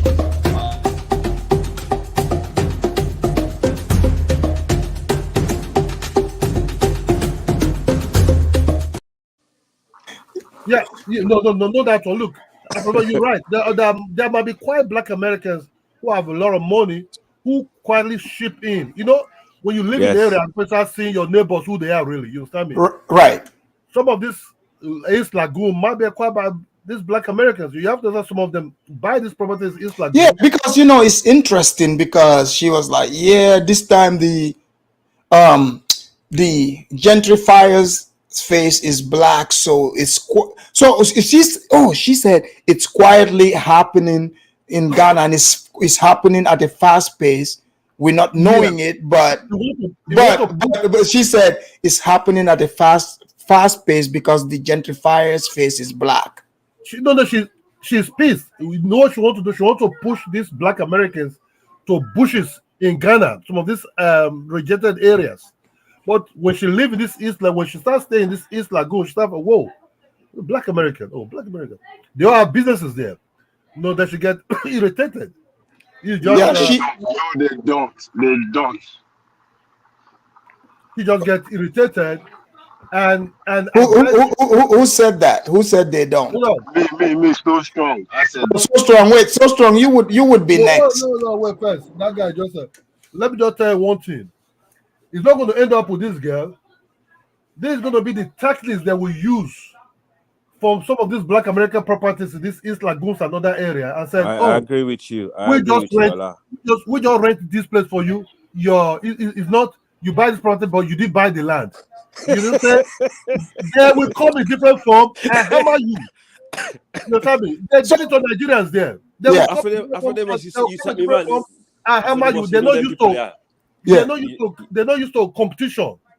Like what Nigeria is very used to. Nigeria will shake you. If Nakmizi defeat me, I will shake Nakmizi. So, but you try, but you destroy me. Oh, I will find my way. You understand me? That's just the way it is there. You find your way. Move on. Go and dominate other areas. Thank you, man. I mean, Ghana is not a place you want to. You don't want to trust them. Let's bring in So Strong, Kerwit. So Strong, welcome to the Afrodamus Report. Hello, how you doing, Afrodamus? I'm well. Yeah. The Black Americans don't own properties in Africa like you guys making it sound like. No, No, we're talking about Ghana. Yeah, do in in Ghana, hold on. they don't really own nothing in Africa like that. You guys Hold making it seem like hold on. So strong. Fix your mic. We want to hear you clearly. That's definitely. No, unmute yourself. No, so strong. We are going by what the woke activist is saying. She lives there. She's there with them. So she knows what she's talking about. But Afrodamas, when we watched the video, she never said anything about Black American. No, she did. No, she never did. She said the black. But she we never all said the know. Black Listen, Americans. we know Black Americans actually own properties there. You're not from Ghana. You're from Sierra Leone. Let me talk. So strong. Allow so strong. Right. Black Americans are coming to Ghana. That's fine. But when you making it seem like they're the one that's changing the place, it's not them. No, it's not only them. That's doing that. They are contributing though. How? Tell me how. What have they built in Ghana? They have. It's only the retired ones that come to buy small land here and build houses. You lied. Built a hospital, bro. Built a hospital. What hospital? Loads of stuff. It's a it's documented. You have something against Ghana, man. Guys, hold on 1 second. Hold on 1 second. Jama, thank you for the super chat. He said Black Americans have come to take their reparations by force from Ghana. New Baltimore / Chirac in Africa by 2024. Thank you for the super chat. All right. So strong. You're from Ghana, right? Yes, I'm from Ghana. All right. Al, do not interrupt the Ghanaian man. Allow the man to land his points. He's from Ghana. Let the man speak. No problem. I will let you go. I was always I don't know. Are you from Sierra Leone, Nigeria? You always like when Nigerians are talking, you back the Nigerians. When the Sierra Leoneans are talking, you back this. Like, what are you? Why don't you always talk about Sierra Leone? That's what I always do.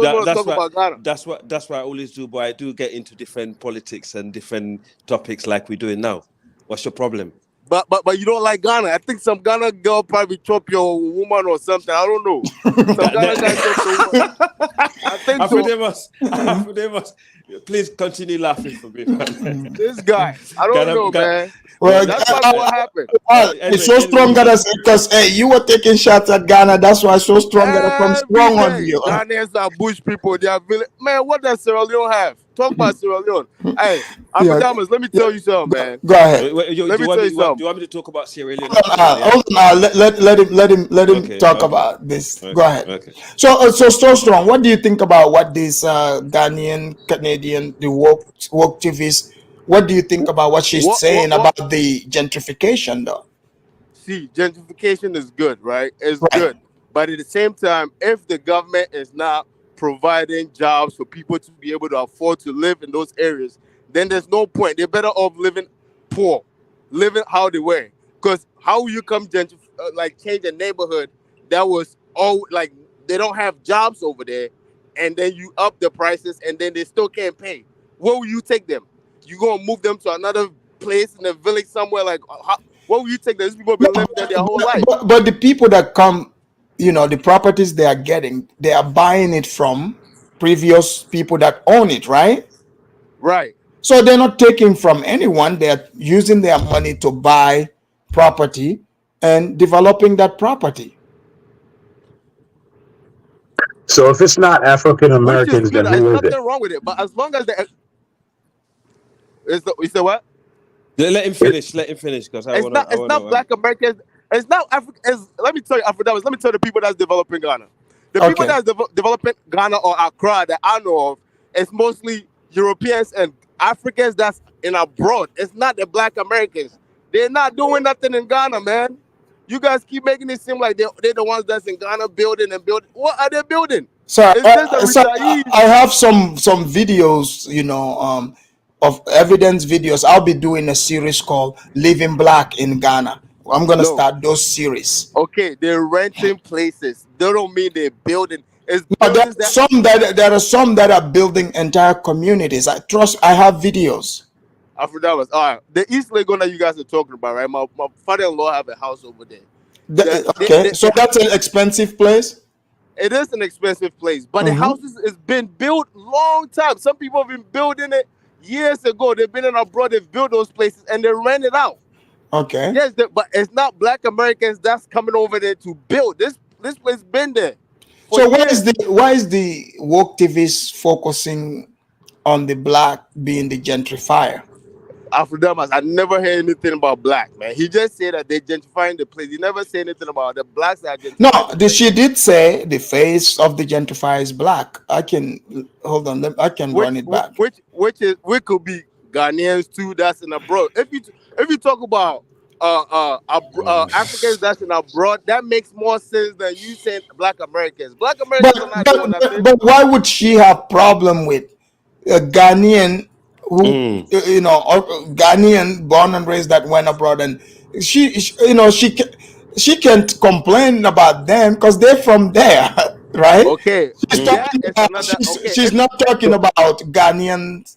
She's talking about Black American. Yep. She even mentioned it. Black American as Ghanaian that was born in America or what? No, Black American. Yep. Afrodamas, let me tell you something, man. Ghanaians and abroad have been going to Ghana for years and years and building this. So you just actually contradicting yourself. What? But carry on. Nothing. Carry on. Look at this guy out. Look, No, but they've been going back building for and now they've been going. Look, before the return of the year of return, Ghanaians been doing that for years. No, we go back and building. Yeah. And all this stuff is. I don't know why you making it seem like it's Black Americans. It's not Black Americans. It's Ghanaian Americans. You can say that. That I agree with. But if you make it seem like it's Americans that the black the Akata people, no, it's not them. It's not them. They're not doing nothing. Okay, let's bring in the premium. Well, I think this. I'm sorry, Afrodemus, but I think this boy is here lying and boasting off about his country that's gone bankrupt. How? Unfortunately, no. You just finished. You spoke earlier. Let me just get just 1 little minute. Yeah. Basically, we know to the year of return is that time Ghana start booming when it comes to building. Yeah, and at the same time. Yeah, as when that thing starts slowing down and your country is going bankrupt, yeah, at the same time, when you mentioned Sierra Leone and Ghana, your parent used to come to Sierra Leone when Ghana was so poor. Let's not make it Sierra Leone versus. We still have Sierra Leone refugees in Ghana. Do you understand that? We still have Sierra Leone. So all that stuff that you always say. It's about time. Guys, you can't take the premium black. This guy always Ghana this, Ghana that. When the premium black's time, the clearance rack quiet. It's about time you pay back. Man, right. Please, who you feed who? You don't even know he wasn't born there. Premium black. I don't know. Premium black is here. But anyway, come on, man. Move on. Yo, you know what I find funny? He'd rather give the credit to the European. Exactly. It's the European. Hold on, guys. Let's allow the premium black, to give his 2 cents. The premium black came in. He used gentrification, with no problem. He gentrified the ranch. So, I want to ask him about that. Then, let him enter into the Ghana gentrification. Premium black. You came in.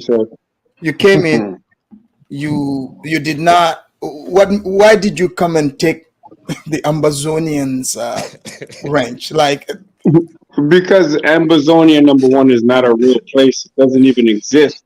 But I come to you in the spirit of capitalism. Yes. I bought a lunch for 50. Yes. But if you are in need of a Cameroonian houseboy, yes, I can sell them back to you for half price. No problem. Yes, I will.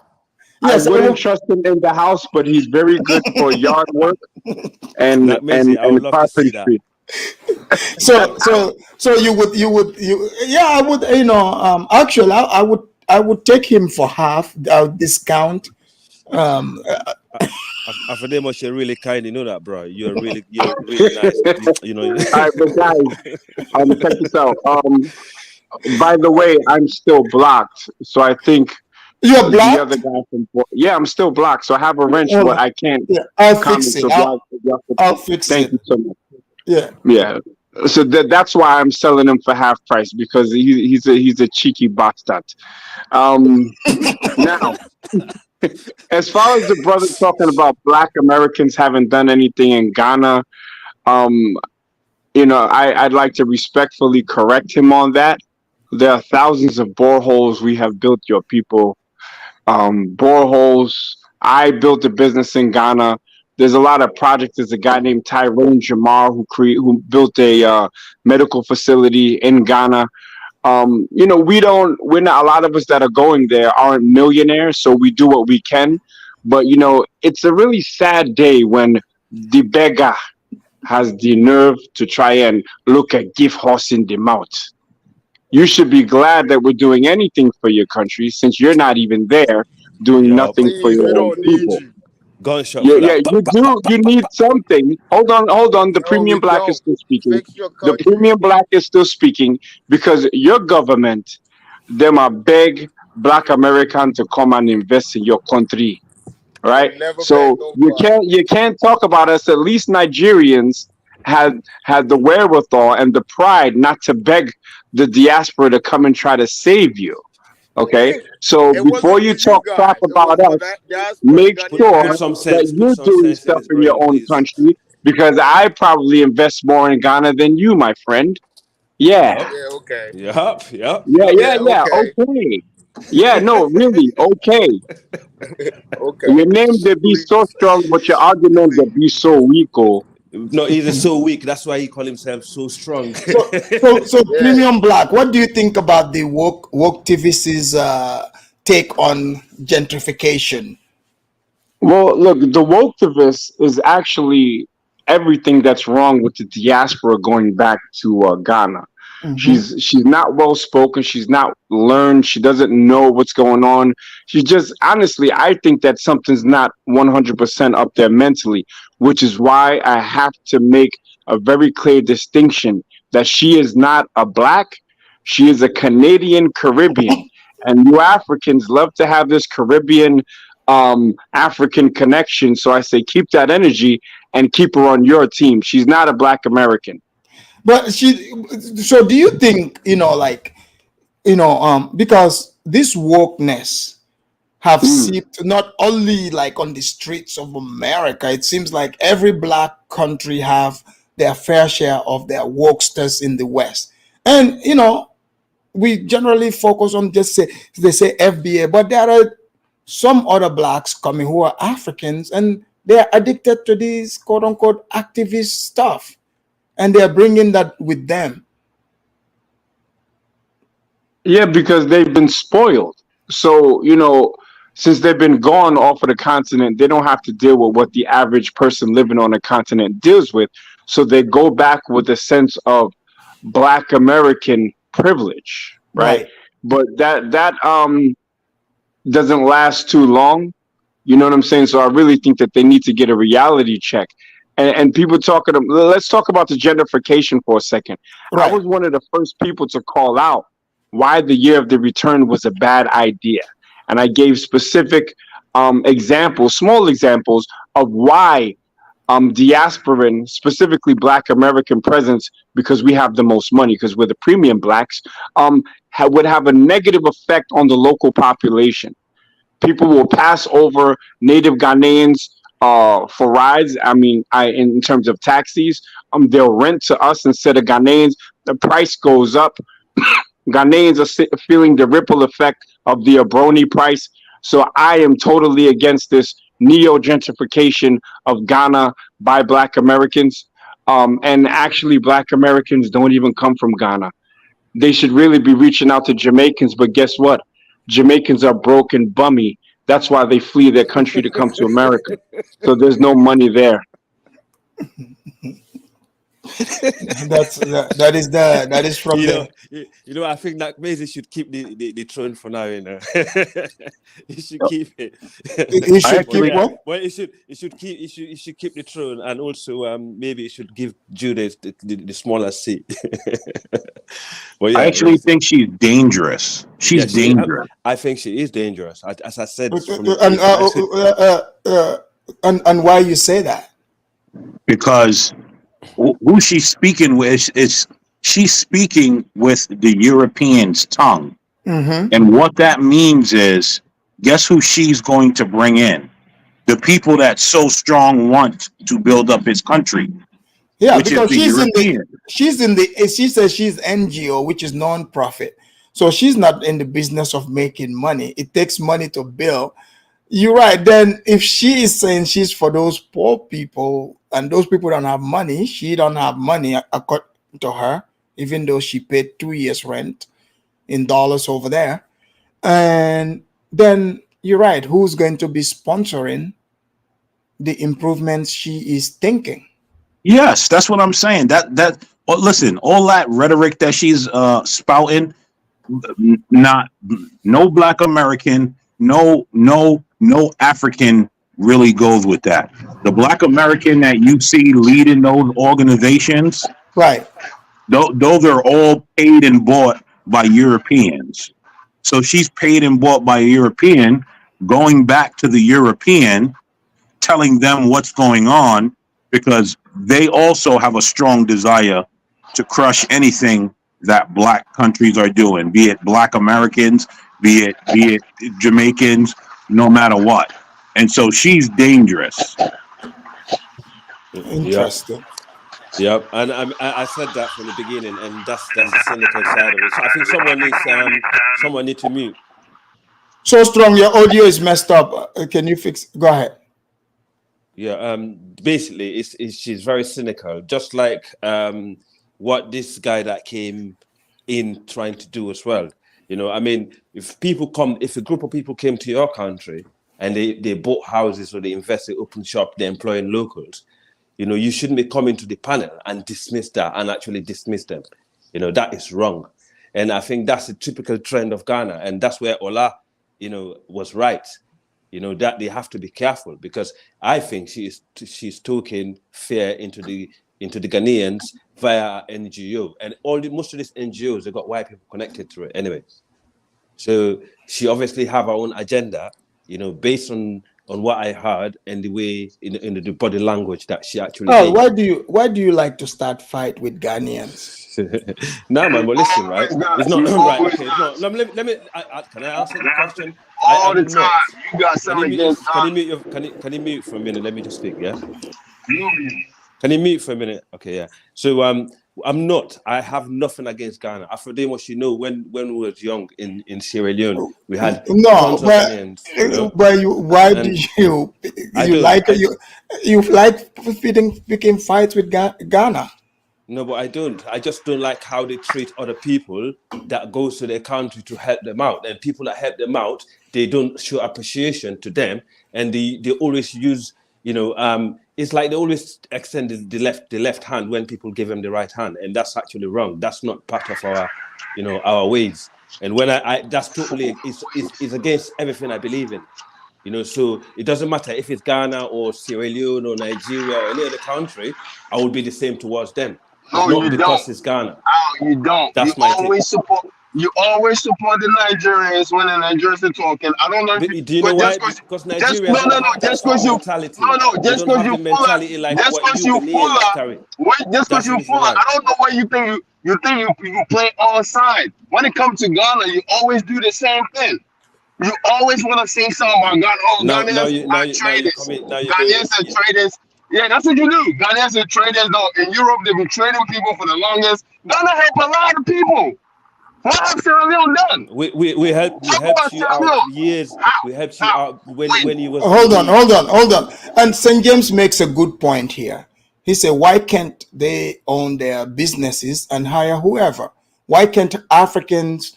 Why do Africans always have to be the workers? Good point, St. James. Exactly. No, but Al, that's what you are saying now. They're helping them. He's saying, why can't the Africans just own their own thing and do it instead of being workers? Why blaming the African Americans that bringing the job for them? Right. Why not being grateful for what you're getting from your own people that are coming over, you know, to. But I don't remember him saying in New York, right?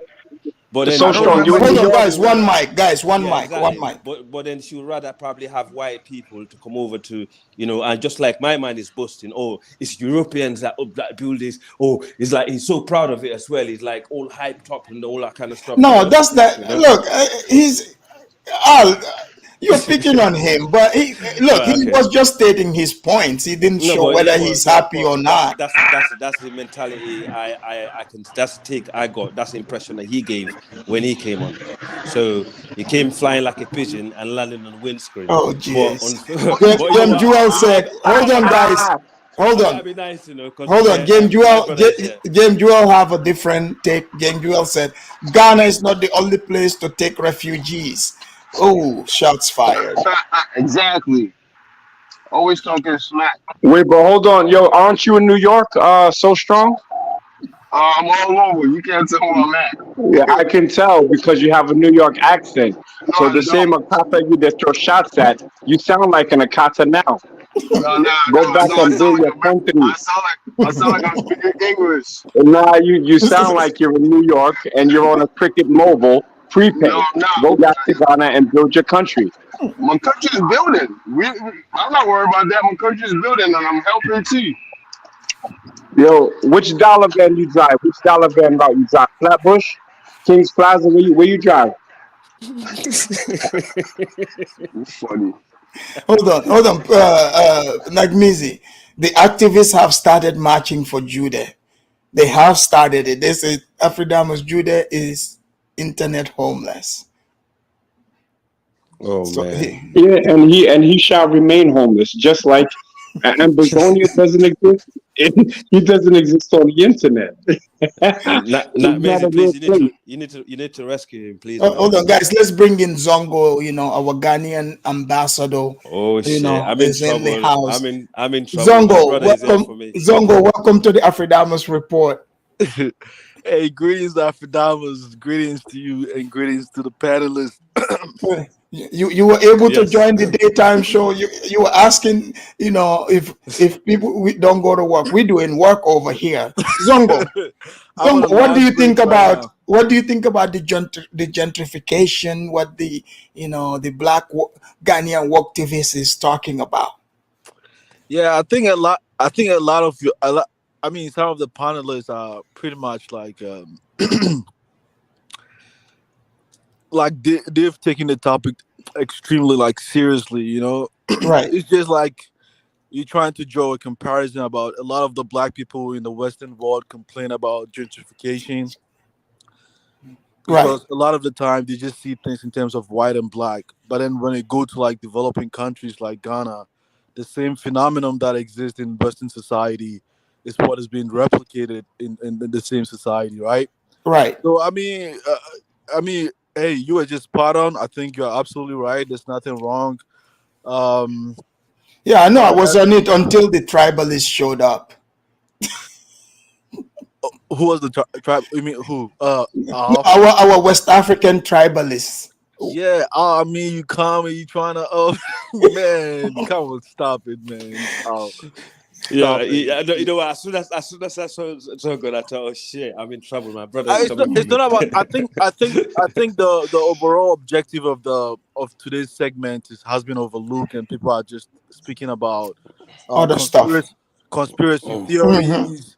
That she has an agenda. Come on, man, she's just an ordinary diasporan from somewhere else. You know. You don't think she's got an agenda with the blue hair? Oh people? No, Afridamus, man, the YouTuber guy is an ordinary guy, you know. No, not the guy. You're talking the about lady. But to whom is she disseminating the information to? Well, it seems like she's dishing out to the Ghanaians. But a lot of us, a lot of the people listening to them are mostly people in the West, right? Right. So I mean, a lot of Ghanaians are not, you know. So, but Zongo, even though you see the point I'm I'm showing, but what she said, and then So Strong also said the blacks are not doing anything there. So what's your take on if like the gentrification, like prices So changing because of the blacks coming in?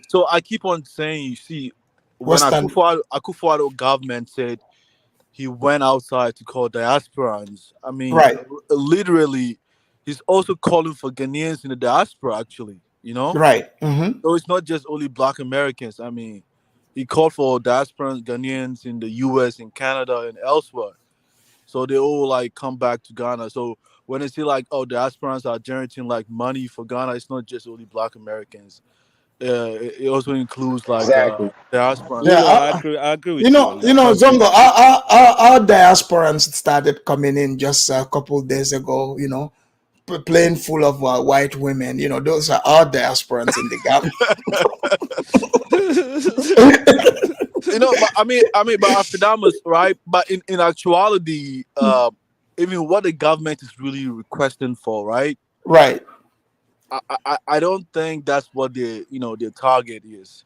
I think a lot of them probably thought like the government probably thought like they're looking for like high skilled diasporans that can be able to like help industries like grow, like investments like maybe let's say like in refineries, maybe let's say power generating companies, Yeah, not but just like Zongo, minor. this woman came back. She's got a tour guide company. Do you think maybe she's trying to price outdo the black tour companies like Bomani and the cruise? Because she's got an NGO. She's got it's just because everybody got to throw in the conspiracy because she's heading in different directions. So you can't. Don't be surprised that people read into it because we see it all the time.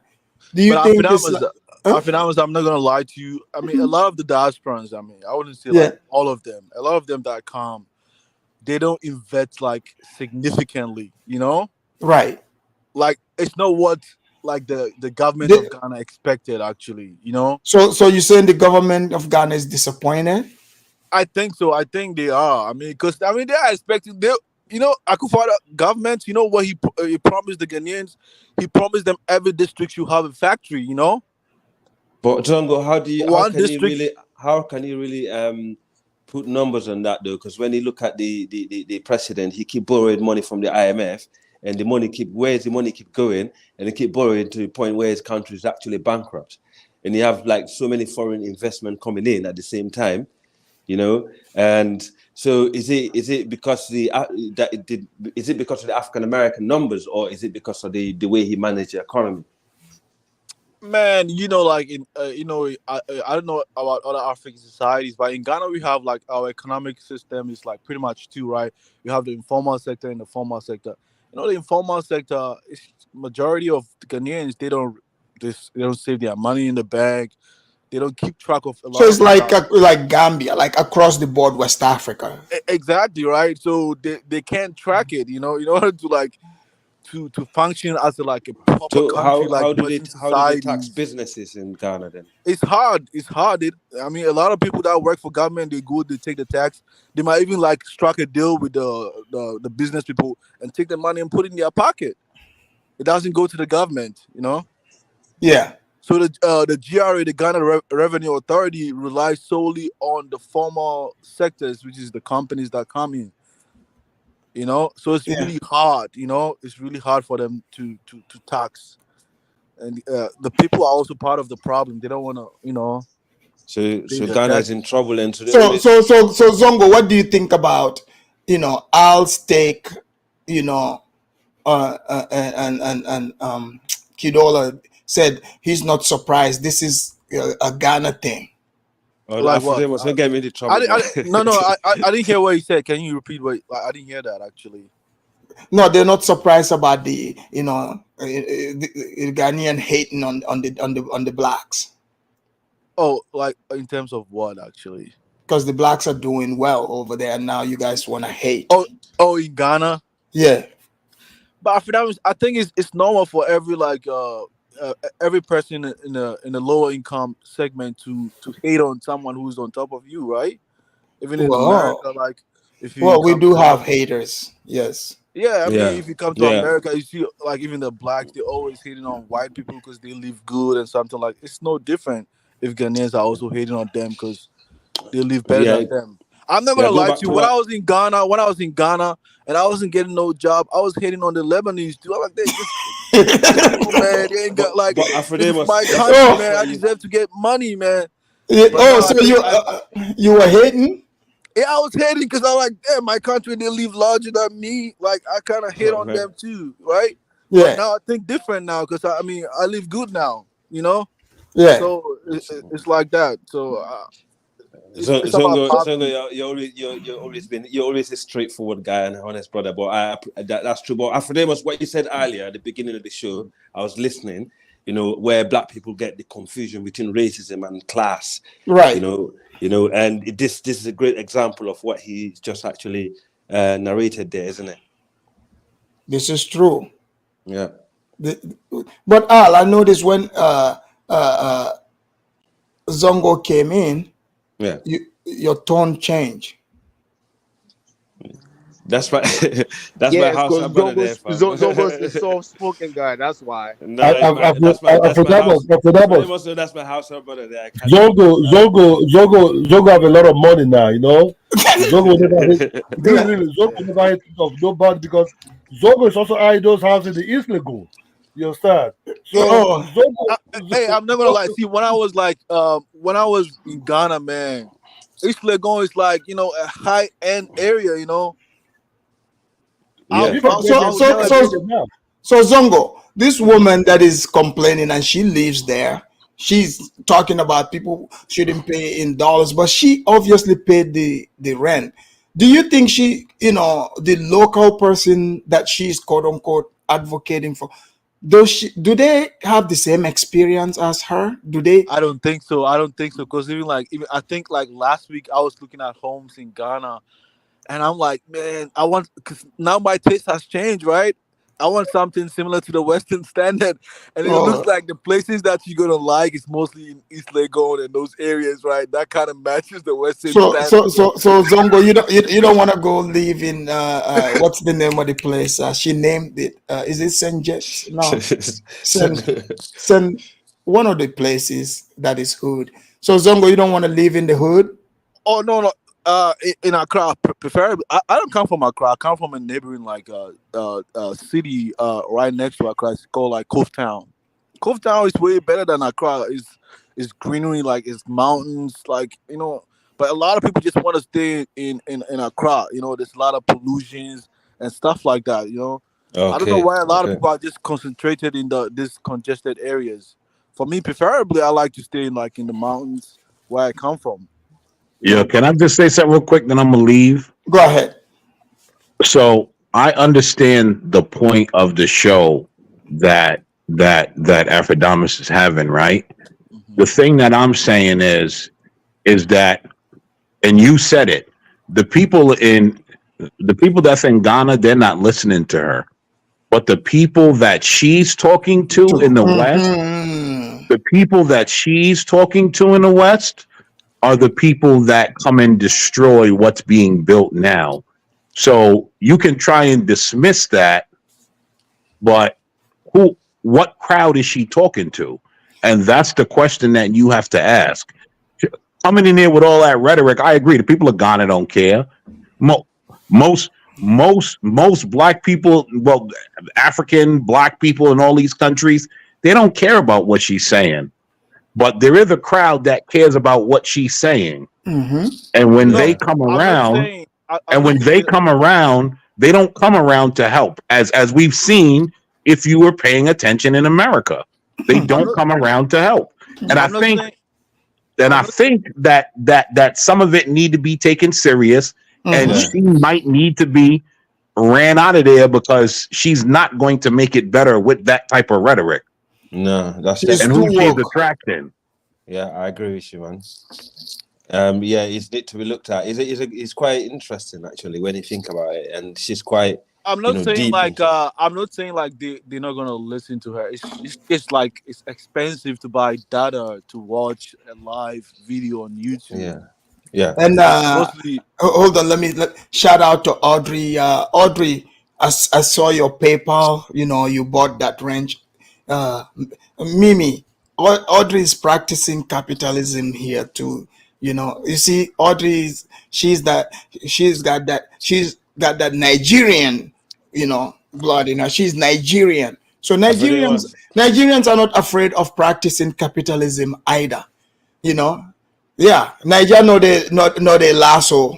Niger know they take class. You see, the so Nigerians are showing there like Audrey's like what the blacks are practicing capitalism in front of Nigerian. She's like, I'm buying me one too. Thank you, Audrey, for practicing capitalism. after they must see. Me pass will go by cola not for you and that woman do. What he? Me had to go call Pajaki. He go by cola. so Afidamas like You let me ask crazy. Afidamas. Right, Zongo. I want to ask like Black Thoughts. Like, is he still on the panel? Yeah. Yes, sir. What do you mean, like the audience that she's catering to? What are they gonna do? Whom are you referring to? Mean us or the white people? Is that what you refer to? Are you in America? Yes, I'm in America. Oh, okay. Pay attention to what audience likes that type of talk. And that's the audience you don't want going into Ghana. Or even looking into he's it. got a point. He's got a point. Like you're saying, the Ghanaians are not listening, but that's not who she's talking to. Yeah, but you don't want a that lot of the audience time, in Ghana. but a lot of the time, the people listening are us, the diasporans, and No, you don't know that. Trust me. About most. Well, you have to remember, right? the She's comments coming from a non-profit in Canada. That means that she has an audience in Canada, and by proxy, she has an audience in America. Yeah. The reason why I'm saying that is like the guy's a YouTuber, right? He's hustling on the YouTube because he started trying to interview diasporans, and then eventually now he's into like going to different African countries, right? So I could also go to Ghana and try to. I could go to Ghana and try to set up an interview with him so that he can ask me my experiences. No, it's not the YouTuber. He's talking about the interviewee. That's what Black Thought is trying to tell you is look at what John Snyder wrote here. You see that? Do you read what John Snyder is telling on the screen? Yeah, the alphabet people, right? Okay, that's what Black Thought is telling you is like pay attention to some of the terms she used and compare it. What kind of people use those type of languages out here? Okay, maybe perhaps I missed a lot of the things that she said because I was in the office like while we were doing the interview, right? But I kind of like captured a little bit of what she said, like as far as like the gentrification. But I've never heard her making a comment about the LGBTQ stuff. Did she make a comment on that? Because I didn't hear it. No, look, you don't have to. But again, there are people who, especially these non-profits, they are oblivious of the actual agenda sometimes. But there are certain terms. When you hear somebody using those terms, I mean, these woke terms, and they look the part, what Black Thought is saying is there is certain demographic that she caters to, whether she's doing it intentionally or not. She used the language because these people have their own lingo. She used that lingo, and they're gonna watch it. Oh, okay. And it's not like they're gonna come to us and tell us, yeah, we watched, but it's not too far-fetched. You see what I'm saying? That's the Yeah, point but he's for now, trying to make. we stay in Washington State. It's one of the most liberal states, even where we work. And we see them all around. I mean, how are they impacting us in any kind of way? I mean, you stay over here too in Washington State. Do they influence you in some kind of way? Please do I've not been do not bring me into this. I have no issue with these people. Okay, please. I do the interview here. Don't interview me.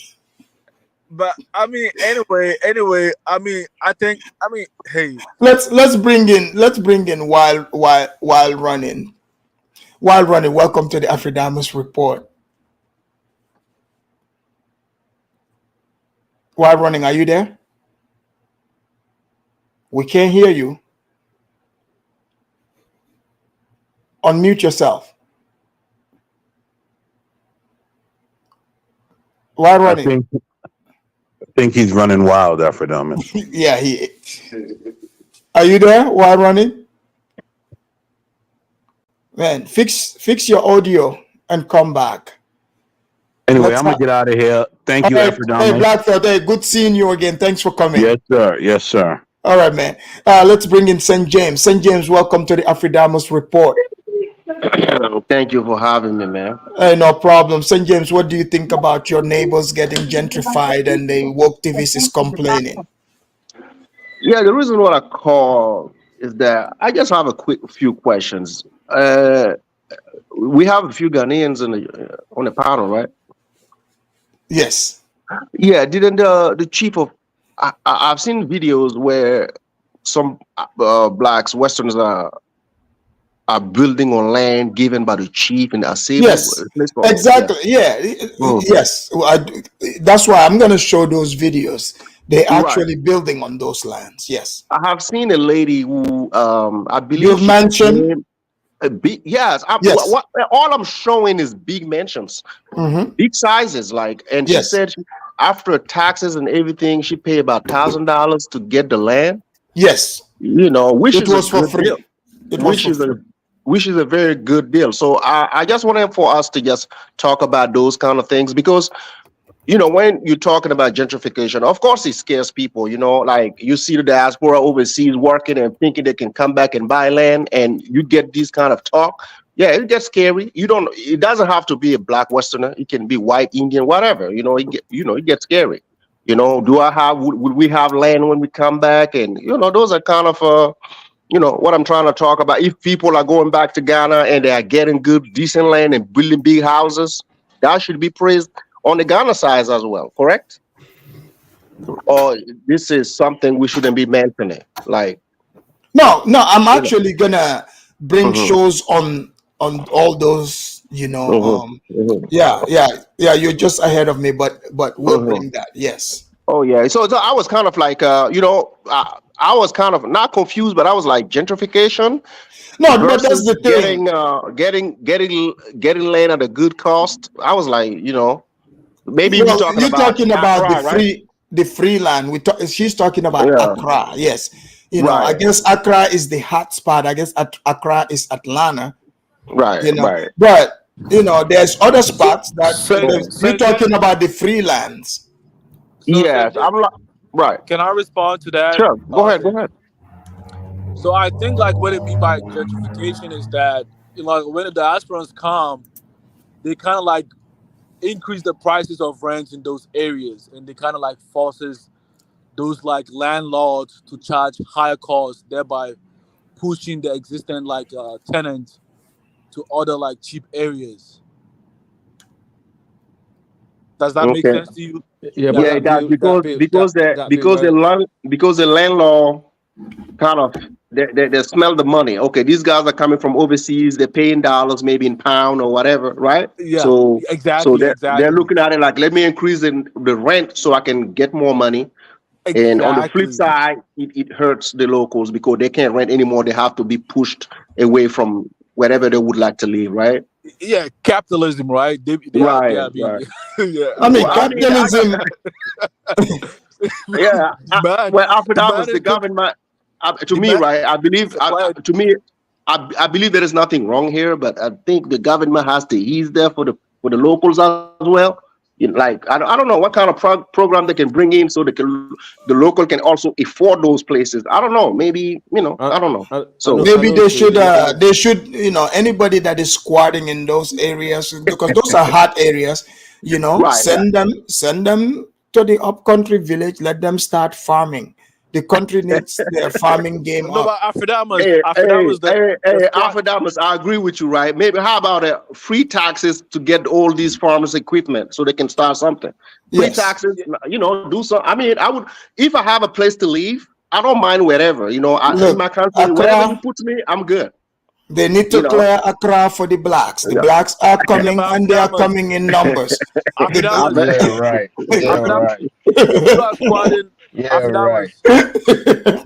They need to clear, the Accra for the blacks. That's why I say they need a conversation. They need to have a conversation. I don't know how they're gonna go about it. I mean, like, listen, I know my Ghanaians. We talking about It's like the government has to do a better job. So these people, they're not gonna go further, than they're expected to. But also the landlords, the money that they actually earn from those income with this high rent, they can actually use that money to develop places. Thank you. This is what I'm talking about. This is the solution as well. But that's not their priority, though, man. That's their own money, man. They can do whatever they want to do. But that's true. But that's the problem, isn't it? So it's not the diaspora. It's a system that's there that's not looking after. But that's economic. Hold on, guys. No. Let's not copy the Westerners and bring it to Africa without understanding our own situation here. So let's not say this is capitalism and then copy that and bring it to Africans. Our people here on the land. We don't want to do that. Some of them are not up to speed to what we are talking about here. You understand? Yeah. So let's be careful. Bring it to them softly so they can understand. Don't bring it to them like, yes, you guys are moving because new money is coming. Nah. Yeah, it's not gonna work. The system. Yeah, it'll be a shock to the system. So St. James, you think like the locals, they have no knowledge about capitalism over there? They know it. Hey, they know about. Listen, for them, what I was saying is for them, right? For them, even like sometimes, right, in Ghana, in my country here, even between ourselves, sometimes the government wants a space to develop. Do you see that back and forth between the locals and the government? There's always a fight. Man. It doesn't have anything to do with the foreigners. People put up a fight, so they have to send soldiers on the. No, that's what I was saying. We have to learn from that as well, because listen, these people are looking at it like, okay, these are foreign that will occupy the place that we were hoping to occupy. So you see what I'm saying? In their head, they understand capitalism, but they were saying they would think, oh, listen, I could have made this money and owned our land. Why does it have to be somebody else?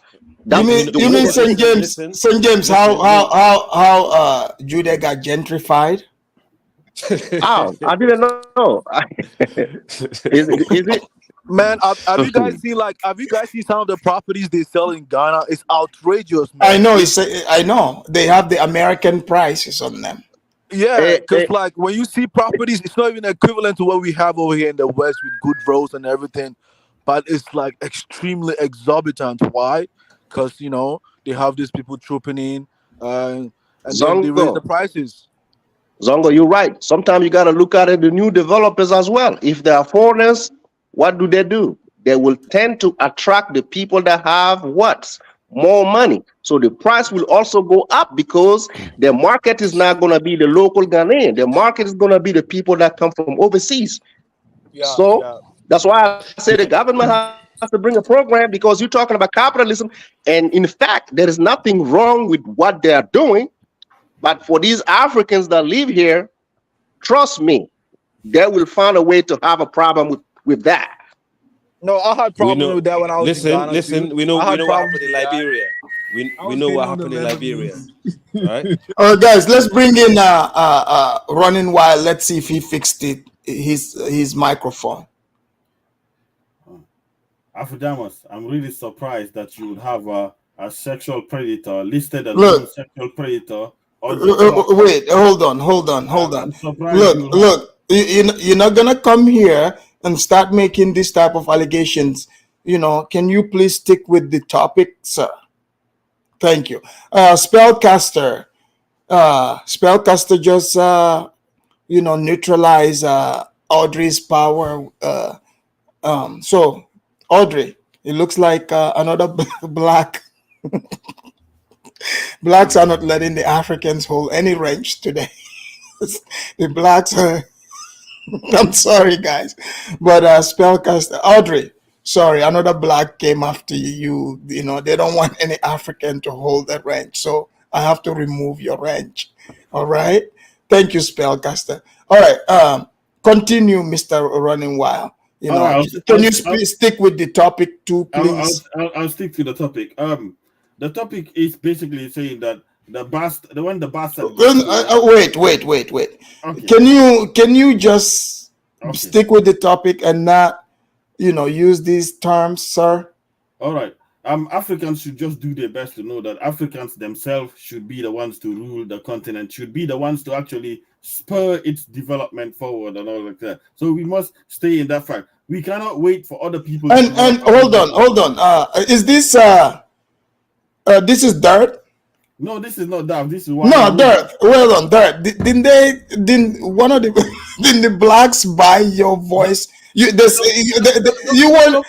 bought you out. You are not even, you're not supposed to call in for a month. The blacks bought you out. The month has been over. The month has been over. The sexual predator, his month has been over. Yeah, the sexual predators. I'm surprised Gambia is doing its best to. Hey, Blacks Who Defy. Sorry, Black Who Defy. Call back, please. I accidentally removed you. Sorry, Blacks Who Defied. I was kicking Dirt out because the blacks bought his voice. He's not allowed to talk for a month. The blacks have been coming here using capitalism to shut the Africans down. So welcome to the Afridamus report. Dirt, the blacks have bought you out.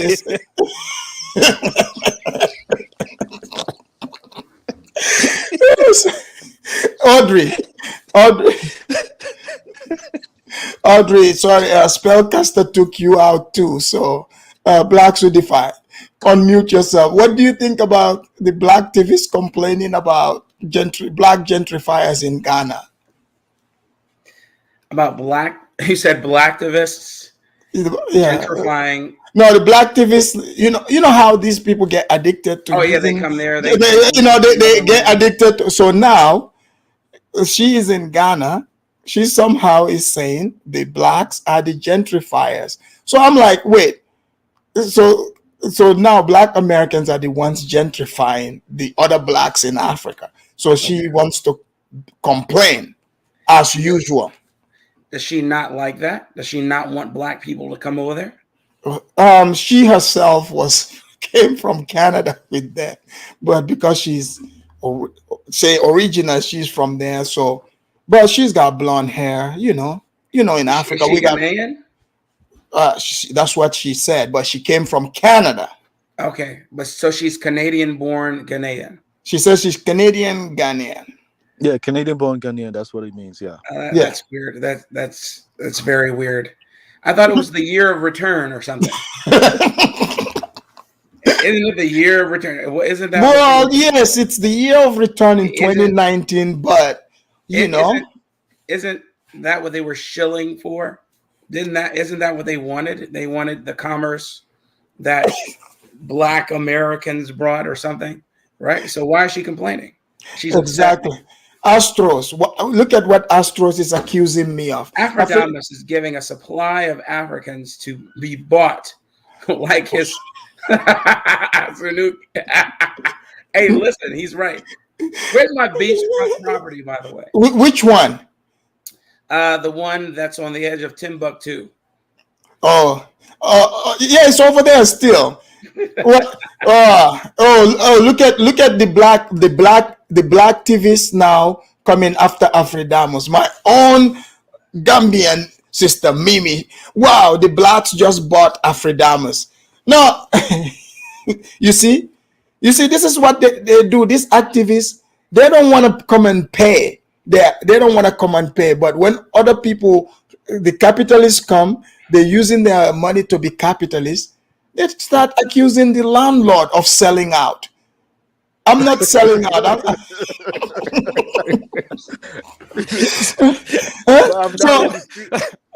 So now they say, who knew the blacks could bought Afridamos? Is that what you guys are trying to say here? Blacks who defy. Are the blacks trying to buy Afridamos now? That's exactly what is happening in Ghana, using their money, American dollars, to buy. Songo. Let's jump on the dark horses tonight. What? Look, okay. Let's jump on the dark horses. Look, before we close out here, I'm just glad, like while the show is happening, gentrification and capitalism is taking place. You guys thought this subject was gonna shame the blacks, hiding their money. No, they came in. They're like, can I buy these Africans' voices? The ones they didn't want to hear, or the ones they didn't want to hold ranches, they bought you all out. So don't get mad at me. Afridamos though, like I don't know, like is it a bad thing though? Because like the government of Ghana invited them, and they also came. They have their way of living from the US, right? They're not gonna bring their standard. Just, you get what I'm saying? They're always gonna meet a certain class of Ghanaians that is gonna match their standard. I think the ones that are complaining are the lower class Ghanaians that feel like they've been sidelined. It's always like that though. When I was in Ghana, I saw the Chinese. They had good jobs. I'm like, damn man, I don't got no good jobs like that. Wait. Hold on. This my African people are getting upset today. Mimi said, Afridamos, you were the only hope we had on YouTube. Now the blacks bought you. Now look at Judah. I can't believe Judah agreed with this. My African people are campaigning against me. They said I was the only hope, but the blacks bought me. Yeah, but Afridamos, in actuality, that's what is happening in Ghana, though. Yeah. If you have higher money, I'm gonna go for the higher money, though. Same thing. They pay. So Zongo, am I doing wrong here?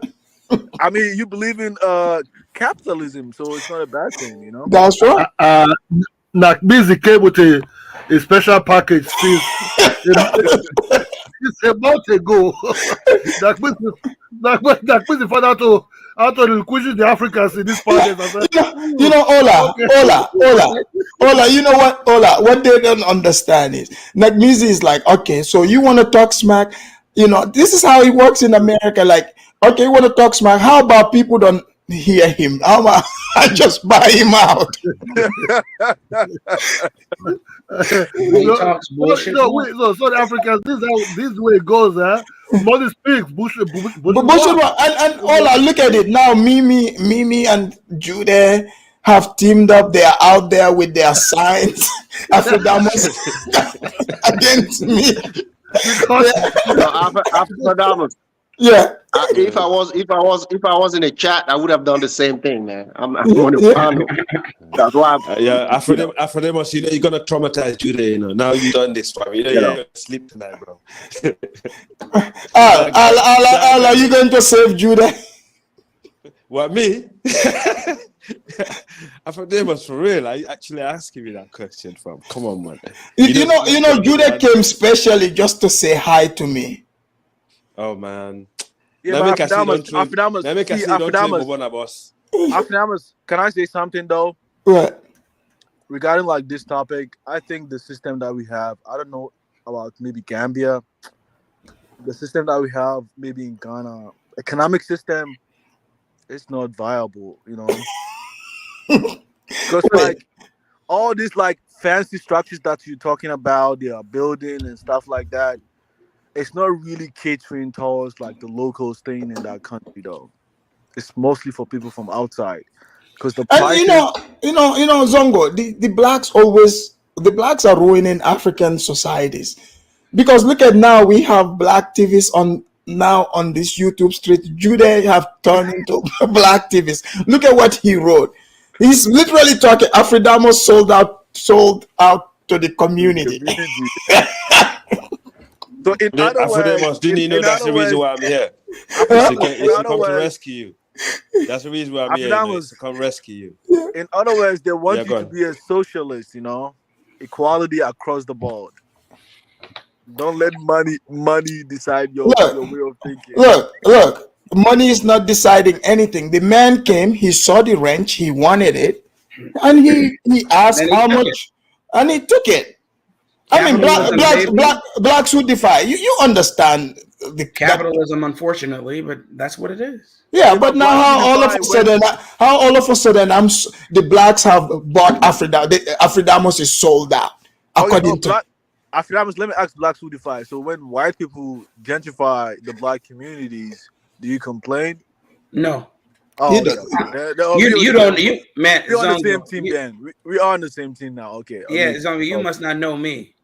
Yeah. Listen, I am not one to complain about anybody so-called white to be coming into the neighborhood that they built in the first place and taking it back. Capitalism, baby. If I you mean, want to make it better, I live in a community. I live in a city where, when I moved to this city, there was mostly the area, the nice areas where Jamaicans, they actually own most of the properties, the nightclubs, everything. And years later, guess what? Because people and wealth, they sold a lot of their houses to cheap because of the price. And today, you cannot get a place there like a 3-bedroom house for less than £500,000. And this is in the space of what? In the space of 10 years? This is not in Africa. This is in the UK. So anywhere we go, we mess up our own community. Hey, that's just how it is. Yeah.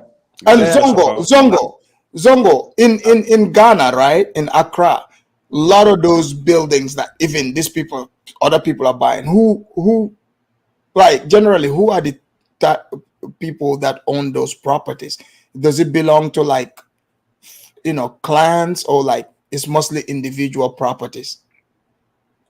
Oh, individual properties. You mean like the building? You mean the buildings or the land? The land. Okay, in Ghana, the land belongs to the chiefs, right? Right. So the one in Asebu was given by the chief on that Asebu area, right?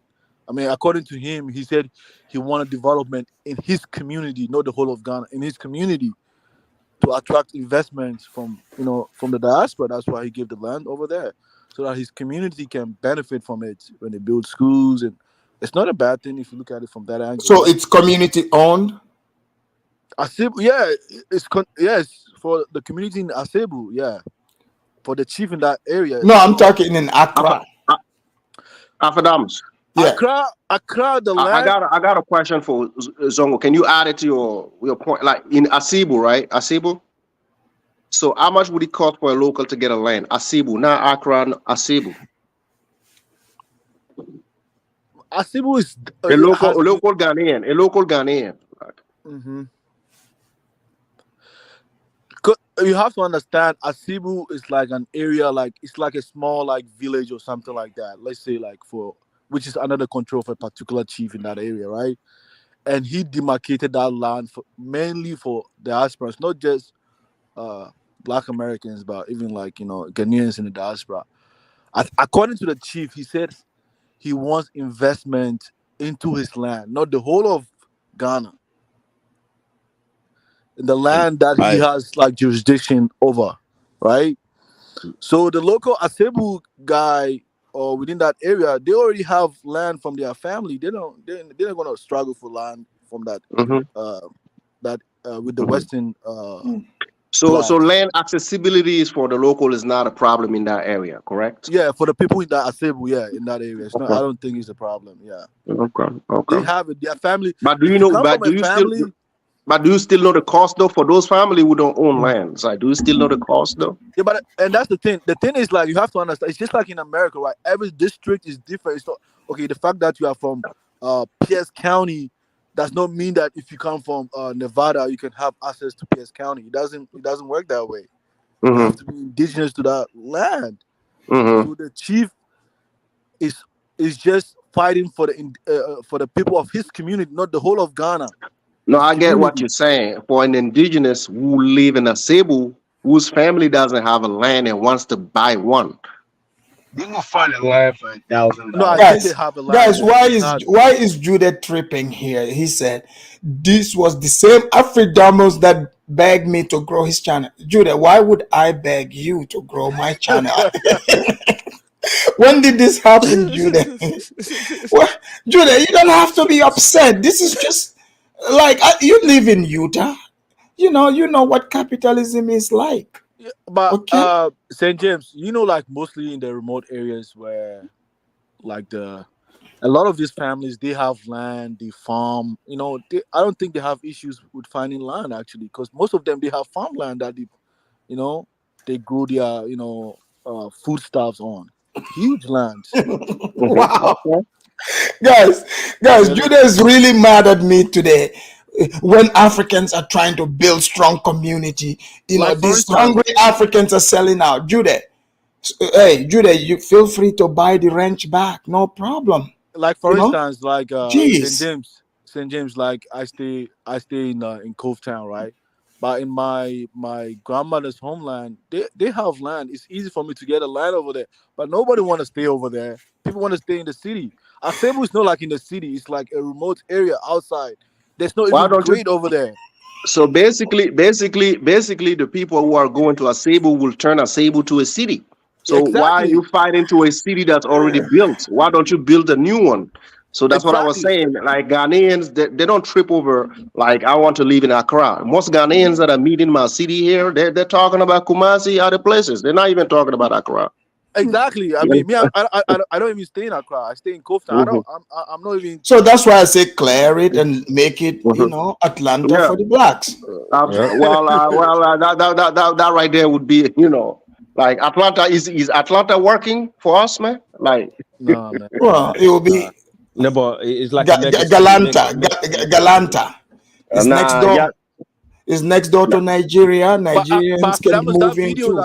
the video that you guys saw on YouTube, that woman that built that house, she was like Hebrew Israelite. Like, my concern is that maybe in the near future, that place is not going to turn out like the Israeli and the Palestinian situation, because it's It's almost a like it's a community. the Hebrew Israeli guys, they are buying land in close proximity to themselves, right? Right. nah. Zongo, don't worry about that, man. It's not Oh, gonna okay. happen. No, No, those but things ain't gonna that could be happen. a problem. You can't ignore things like that because No, that it's could be a like problem. these people they want to live near one another. That's all that is, man. Oh, okay, Just okay. Yeah, but then this is they start building their own little community. Then it become no go territory for other people because you know no, how no, no, no, you no. No, know. no, As no. I long think people listen, I think as that long people, as long people respect your laws.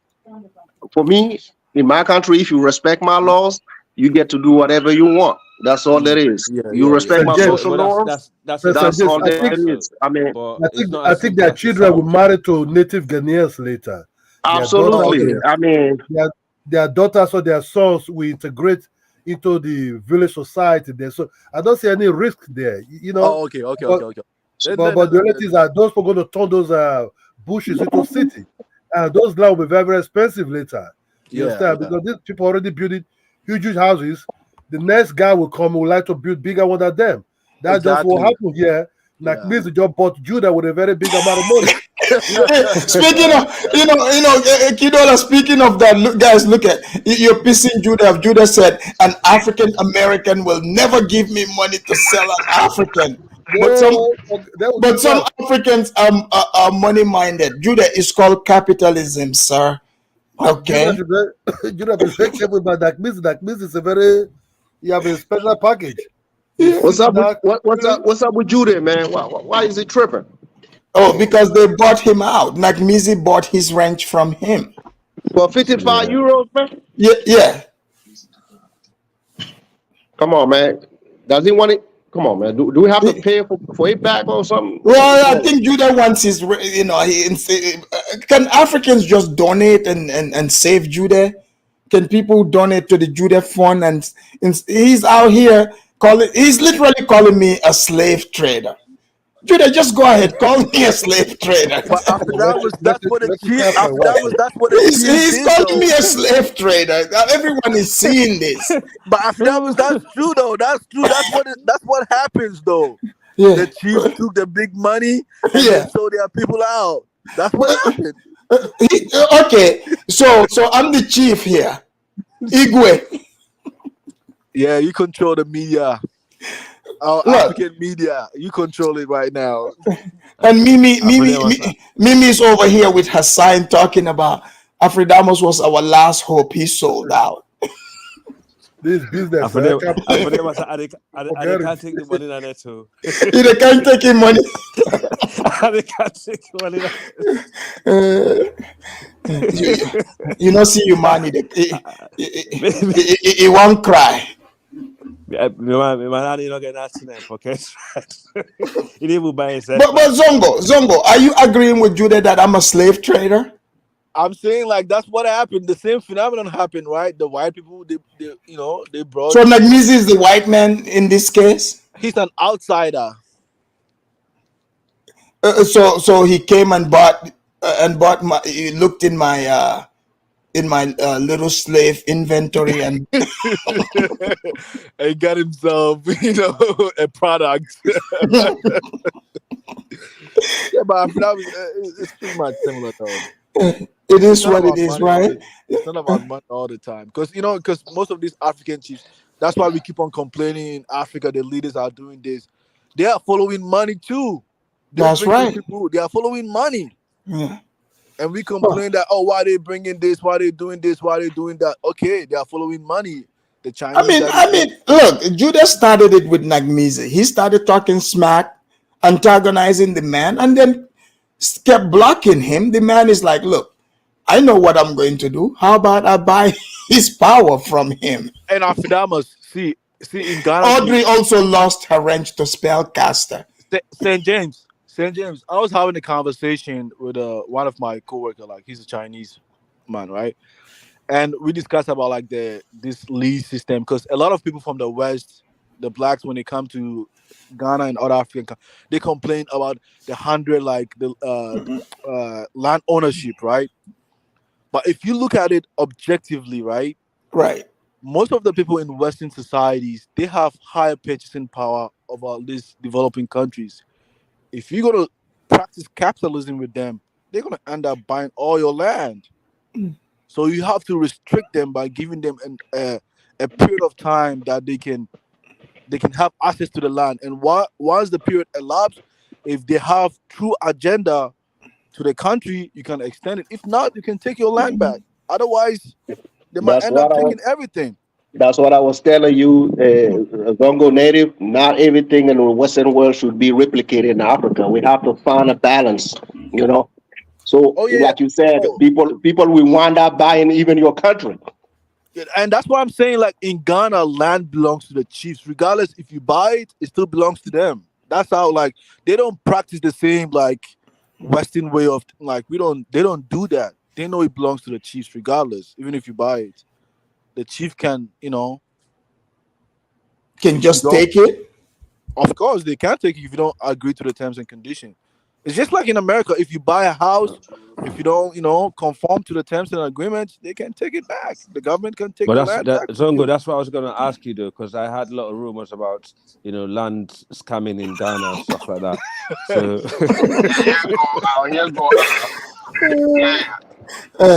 we have somebody in the house. We have someone in the house. Oh yeah, Judas Master. What do you want to say? Yeah. When you call me, I heard someone call Judas Master. That's me. Oh, that's you. Okay. What would you like to say on behalf of Judah? I have to speak for him. He has no voice anymore. I did buy Judah for small money, small money. Hey, man, what you James, why you don't help your African brother and buy back your rental? Judah got a problem with me, man. I don't know when it started. If you make it clear, I buy it for her. I buy it back. It's 55 euros, so that's going to be 60 US dollars. Is he worth that? Like I said before, as a houseboy, he's only good in the field. He can't do anything in the house. Is he worth 60? You're going to have to throw in a mirror, some beads, and some schnapps. Oh man. Hold on. Astro said, Afridamus Judah said he will be unsubscribing. Oh man. Okay. He must be upset. But why be mad at me? Upset about what? Upset about what? Nakmizi have the money. Nakmizi bought him out. What should he be upset? I know. He just got the money and buy himself back in. You know, or call the Wakanda woman to come and help him to buy. You know. Now Audrey said, Afridamus tap dancing. Hold on, I gotta give myself the music, Audrey. Maybe that would make you happy. I can do some shuffling too. Look out, man, what you gonna do? Look out, boys, it's coming through. Yeah, man, yeah, man. Boy, he got educated feet. Poor hubby. Yes, I gave myself the educated feet. I had to. That's what Audrey say. I say, Jude, go back to beach, you know. Oh my goodness. Yeah. I'm still blocked, by the way, and I've been trying to super chat and I can't. Oh, hold because on. I'm still blocked. Oh, he blocked you? Hold on, let me. Somebody, I think it's that half Ados, half Jamaican from Boston that blocked me. Who? What is his name? I don't know, some sort of lion. He's like a confused Black American. He's from Boston. He has a ranch here? He might. Oh, what's that guy's name? He's from Boston. He's half Jamaican. Are you talking about Spellcaster? No, not Spellcaster. The Black Who Defied. The Black Who Defied. That guy. You talking about Ja? Yeah, Ja and Zola. Does he have a ranch? No, Ja doesn't have a ranch here. Oh, okay. Shout out to Ja and Zola. Because I'm looking at people blocked here, but hold on, I don't see you in the blocked ones. I'm looking at it. Huh. Can you try to write a comment?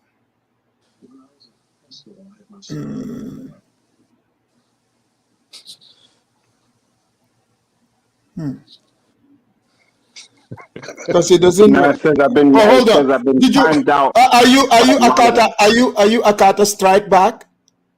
Right now, I'm Nakmizi. No, but did you comment on the Akata Strike Back? I think I see. Yes, I'm Akata Strikes Back too. And I'm striking these. Okay, I saw it. Okay, well, what I'm really doing is giving these. So guys, think about this for a minute, right? Those of you, Judah is over here calling me a slave trader, and Mimi, my sister from Gambia, is out there holding this sign talking about, yes, he a slave trader. Okay, do you guys not see what he did to Nakmizi here? He blocked him. He did this to him. He blocked the man. We viewed him as an outsider. What? Zola, this is business, man. You see why some people complain about Nigerians and Afro being Nigeria? We talk about like Afro is not sitting down here making noise. This is business, bro. Ola, you think I'll do well in Nigeria? Oh man, we know person like me to become Baba, everybody will respect him. Till you have money to challenge him, you challenge him. So now if you don't have money, you hide your face. You understand me? Yeah, and look at this, Nakmizi. Nakmizi, read this, Nakmizi. Yeah, but Ola, nobody's hating on Nigerians. The month ban is over. Nakmizi needs to pay again to block me. But I didn't have a rent last time. And the only reason why I keep blocking him is because he's making slanderous statements about that lady from Central Africa. So that's why he's being timed out. Other than that, if he acts like a good little Gambian monkey and obeys everything, then I won't block him. But Ola, you think a lot of people that speak bad about Nigerians, they mean that like No, man, like this is the boss here right now, man. You all should respect right now. Like this is speaking, man. You know, it can do or do here right now. You know, if I were you, that fall in line. You know, Judah, sorry, man. I'm very sorry for you, bro. You know, I don't mean to hurt your feeling, but right now, man, the body speak right now, bro. Alfredamus. Yes. Alfredamus. When you came to the state, what your uncle told you, get your money up. That's right. Get your money up. Yeah. Before you talk. Yeah. Pull yourself by the bootstrap. Absolutely. You know, I remember. You know, when I was a kid back in Africa, back in the day, we go to. They have these places called video club. You go to. You guys know video club. So if you go to video club and you like the movie, you can't afford it. Guess what? You know, they have like the movie theater is high open. You know, it's open ceiling. So you gotta climb one of those trees that are close by and watch the movie. So it's the same thing, you know. Yeah, I don't know what they did. Judy must have used some Israelite voodoo because I'm still black. I literally just removed you. Yeah, try to knock an easy one. Try to knock an easy one. Hold on. Yeah, let me check. You think he used the voodoo? Yeah, you reached out to the Hawa and he put a super Israelite black movie. That's it. That's interesting.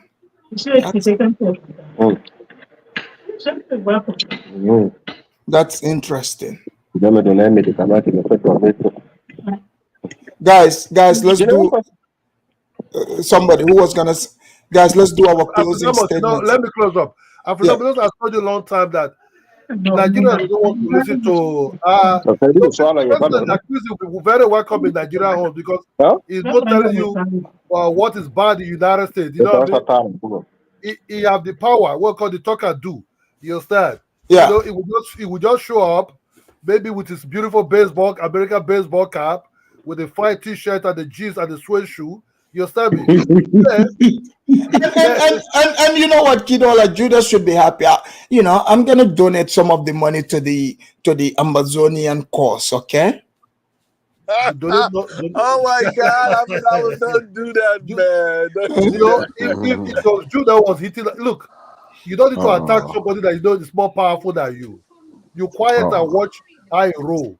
If you don't have the money, calm down. If you have the money, challenge him. You understand me? That just overtaking is allowed. But So that if that is the case, money. hey Nigerians, if that is the case, you guys should shut up and stop complaining about your president because he has power. No. We want to drive him out. Complain about him. We want to drive him out. You understand me? We try to gather information from America next to know time, if the Igbos come that they are being oppressed or marginalized, I'm not going to stop. Igbos will be oppressed, but they have the money. They have the money. Don't start it, please. Igbo man have the money in Nigeria. You understand me? So you cannot have everything at the same time. The Igbo man control the money. The Yoruba man control some of, I think, the schools and other things. They also control the other aspect, power. You understand me? I think all tribes in that place. So everybody have been shared to. Everybody have been shared to it. One thing about Nigerian mentality, they all like money. You understand me? All of them like money. What you see there is about money. Tinubu is there because he's buying people off. You understand? You know, it's a struggle. Okay, so when the leaders oppress you guys, don't complain. That's what it means, actually. Nobody's oppressing nobody. Zongo, nobody's oppressing anyone here. Nobody's oppressing anybody here. What happened in 20 something? What's the name of this in Lagos? What was the name of their movement? What happened during Buhari's regime? They call it it was hashtag this thing. The police were like, is it NSAS? Oh, SARS. Yeah. Just shut up. You have to understand that they're all begging.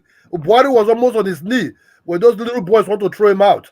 You understand me? You have to understand the armies were even begging the young boys on the street. So it's not about anybody oppressing anybody, you know what I mean? But what I'm trying to say is this. overtaking is allowed. And that means right now come with a firepower. So if you don't have similar firepower, man, don't say it's oppressing you. Quiet. Try to reload. If you have that firepower, then attack him. You understand me? But if you don't have it, my brother, just bear your head down and accept what it is. Judah should not cry. It's all about business. With business is business. Okay, but there's equal. Have you heard of the term like equal playing field? You know, it's not. Yeah, it's an equal playing field here, Oh my Zongo. God! It's equal playing field. Look. Let me just tell you the truth. That means he did do nothing wrong. He only just show his firepower. That's right. Into this game, into the street. He have the firepower. Judah doesn't have the firepower. He only make noise. But what do you call that place again? Cameroon?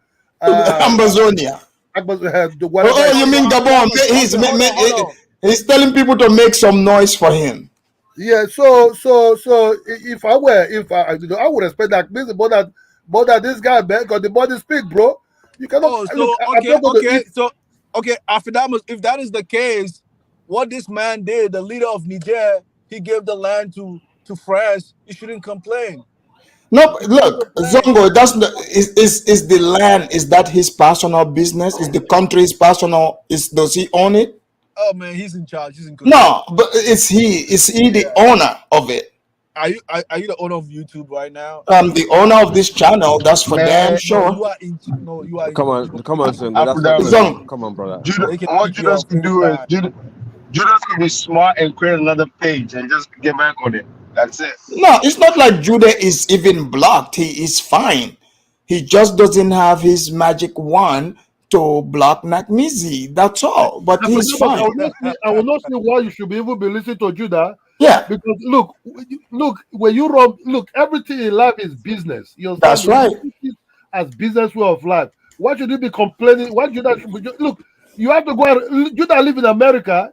The same money, like Chris said, he should go and reload himself and fire on. Otherwise, my brother, you will not be able to survive. Oh. Always reload yourself. Always reload yourself because like Chris said, that you have the bazooka. Sorry, Judah. I don't want to listen to you. Bazooka. That's right, guys. That's just how it goes, man. Guys, let's do our closings here and take it to the next show. Okay. First of all, in terms of what we saw earlier, what she was saying, basically what she was spewing out of her ugly mouth.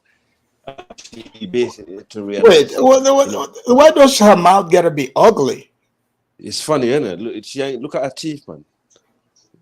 She got teeth like a dragon. Oh, jeez. My bad. Yeah. You don't have to take shots at her.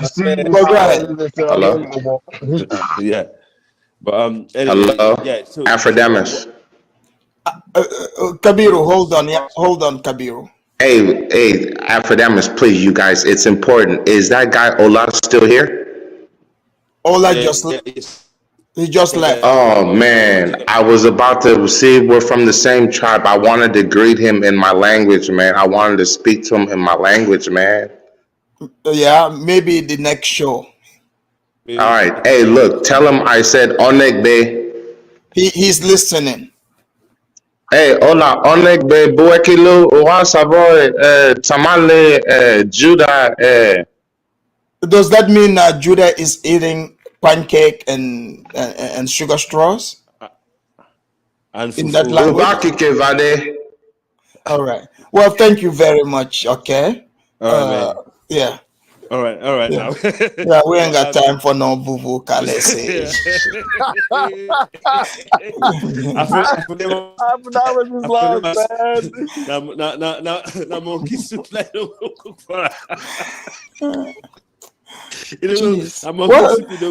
what's going on today? Is today Tuesday? Yeah, today's Tuesday. After that, let me tell you one story, right? My goodness. Yeah, go ahead. Africans, man. Even in Ghana, I've went to certain places in Ghana. I thought I was in a foreign land. I don't understand the language. I don't understand the culture. It's just really different, man. That's how it goes. Yeah. Anyway, so okay, Al, do your last statement. Yeah, those flats, those developments, the landlord, the property owners should use that money, you know, I'm just going to make it short. They should use that money to build, you know, for the communities, or, you know, build for the middle class. You know, that's what they should do. You know, if the money is coming. No, Zongo, let him finish so we can leave. I gotta get to other agendas. Thank you, Al. Okay, go ahead, Zongo. Follow up with what he's saying. No, Al, that's not your money, man. Stop pocket watching. Pocket watching.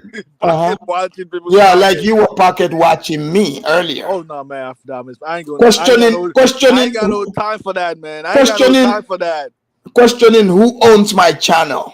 I was hating when I was in Ghana. I'm in the state now. I ain't got no time for hating. I swear to God. That's good. Hey, great show. And I think you guys should just chill, though. Like it's nothing big. She's just making a commentary about her experience, and that's it. That's all I can just say.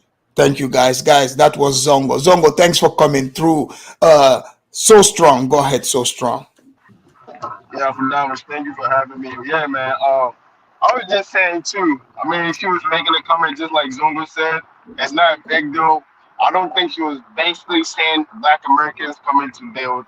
She was just saying whoever is doing gentrification is not good for the people, and that's what I thought I heard. So thank you for that. Hey, thank you for coming. All right, Judas Master. Yes, thank you for having me, Afrodamus. These haters cost you at least another €20 in super chat. So we I'll have to fix it, you know, after to see, because I've looked. Did you I was gonna ask you actually. Did you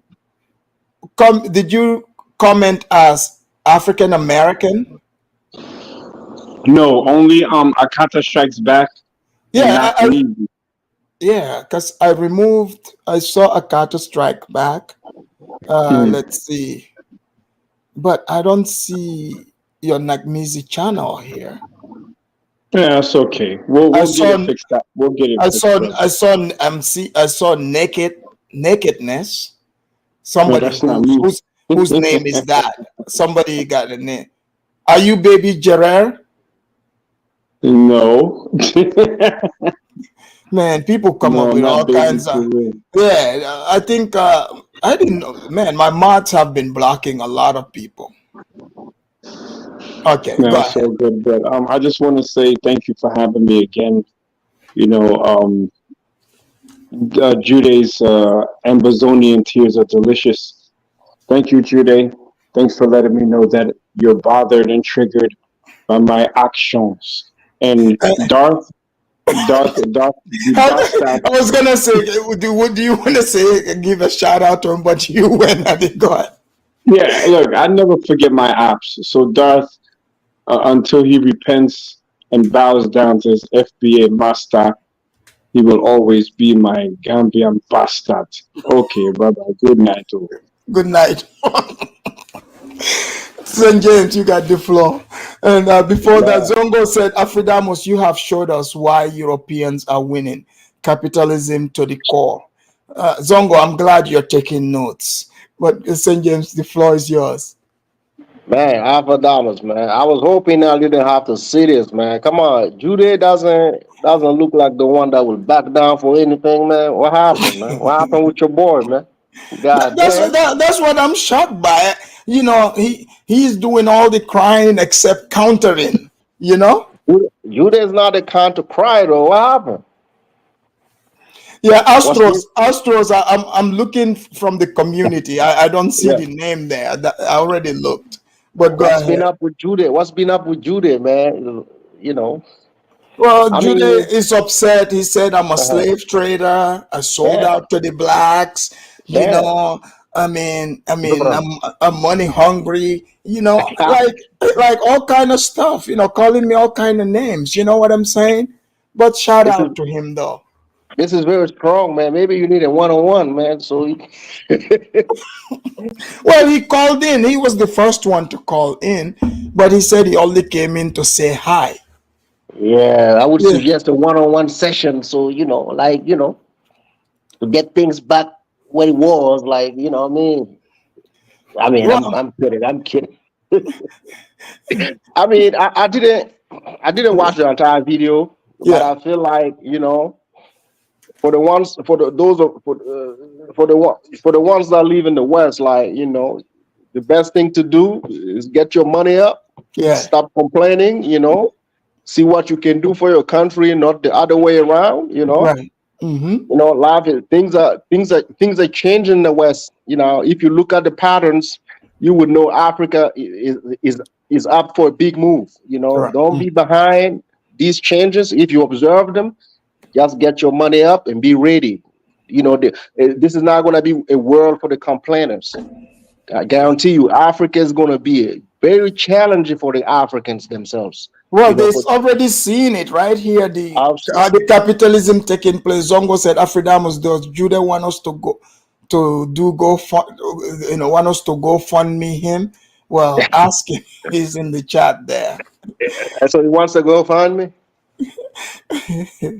Yeah, we can Ma- fundraise for him if that's what he wants. I mean, if I that mean, can, yeah. You got Mimi over here. She is upset. I hope he will get this wrench back next show.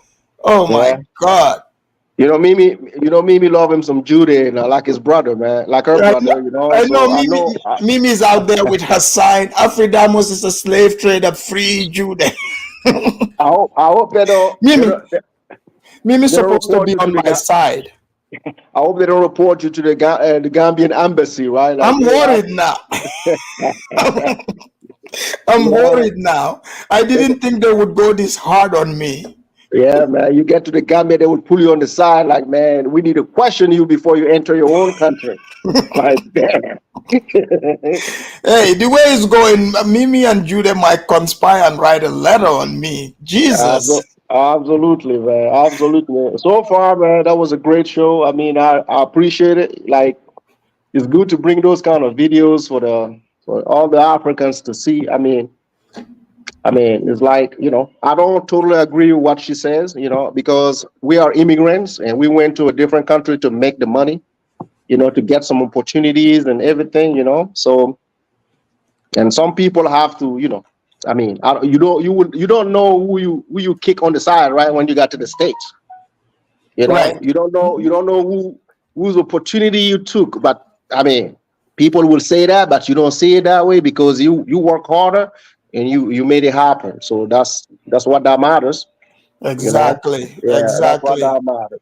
Yeah, we just over here, you know, getting the Yeah, information out to the people. Stay, absolutely. you know, stay black and stay capitalist out there, people. Absolutely. That's what. If Ghana is built and they have all they need, maybe other Africans might go there for, you know, for whatever they may get over there, you know. It's That's up to right. them to organize the place, and you know, That's right. I mean that's what it is. And somebody said something, I just don't want to repeat it, but I'm like, you know, I prefer certain things. I prefer certain things to look the way it should be Yeah. than to have the place all messed up so everybody else can get something out of it. That's, you know, That's just how it is. yeah. Thank you, St. James. I appreciate you, man. I appreciate Hey, you. no Yeah. problem. Okay, Yeah. bye. Hey, man, by the way, man, what's been up in the state, man? I'm not following anymore, man. So what should I get prepared for? Oh, you know, the usual wokeness is going a little Yeah, bit down, having the yeah, you know, gearing up for the 2024. So it's yeah, a whole lot of mess, you know, yeah. people, you Uh, know, the women in America, the blacks are doing what blacks do, the whites are doing what they do. Yeah, the usual. oh, Yeah. okay. So They what's up with haven't come Trump, up though? Trump 2024, he's still leading. So it's, Uh-huh. it's looking good for him. Do you think? Do But you think they're trying to they're lock trying to him put him up. in jail, right? Yeah, they're trying to stop him from running. So, Okay. Okay. we'll see. You think We'll that's see. gonna happen or not? I don't, even if they put him in jail, he can still run. People Oh, can really? vote. Oh, yeah. Oh, wow. Yeah. Okay, that would Yeah. be interesting. Uh-huh. That would be because I'm watching the clips, man. The way the country is being run, man, I'm afraid. Well, I'm afraid. I'm like, damn. yeah. It's Well, going down, bro. yeah. You know, I don't watch. We don't. We try not to watch CNN. No, I So don't do that. It's yeah. just like, I watched a few clips. Even the immigration is kind of out of place right now. It's like, I got a friend of mine in Chicago. She's calling me like, man, if you see the mess going on in there, I've seen a few videos that she sent. It's like, it's very terrifying. You know, Right. I'll do shows on that and update you for sure. Right. You know, All when right. I got here, like when I was here, like a lot of people have been coming to me like, that route. And they're planning on they're Yeah, that route. they're That route, talking right. about Yeah. war with Iran too. So Oh no, that can't happen. That's scary. yeah. Iran is lately Iran is they sent a few people like in Mali and Burkina. Yeah. Because they're trying to do something with their countries. I was like, man, listen. I don't know what we're getting into, man. This is gonna be some heavy stuff, man. Like, I mean, I'm Yeah, not saying that we shouldn't be doing it, but I'm like, isn't that a little too much? I mean, I'm just questioning these moves because you can't take on all these people that the West has a problem with. But I'm not saying they're wrong, though. I'm just saying, like, we are very small over here, and we're trying to do certain things correctly, so we don't have to bother anybody. I'm like, okay, you're taking a portfolio with all kind of attentions. I'm like, nah. I mean, but Exactly. that's what. But next week is gonna be the Mali army is gonna go to Kidal, so that will. We will end it with the Tuaregs, man. It has to be. It's gonna be face to face. It's gonna have to be bloody, my brother. It's gonna have to be bloody. I'm sorry to bring the bad news, but yeah, it's been ongoing for like over 10 years. So we have to settle it. It has to be peace or war. It can't be in the middle. So. All right. So this is what. So because they already see the sign that they will be defeated, so they want the United Nations forces to stay so they can hide behind them. So we don't see that happening because we need our country in full in its entirety. Like we can't have that going for 2024.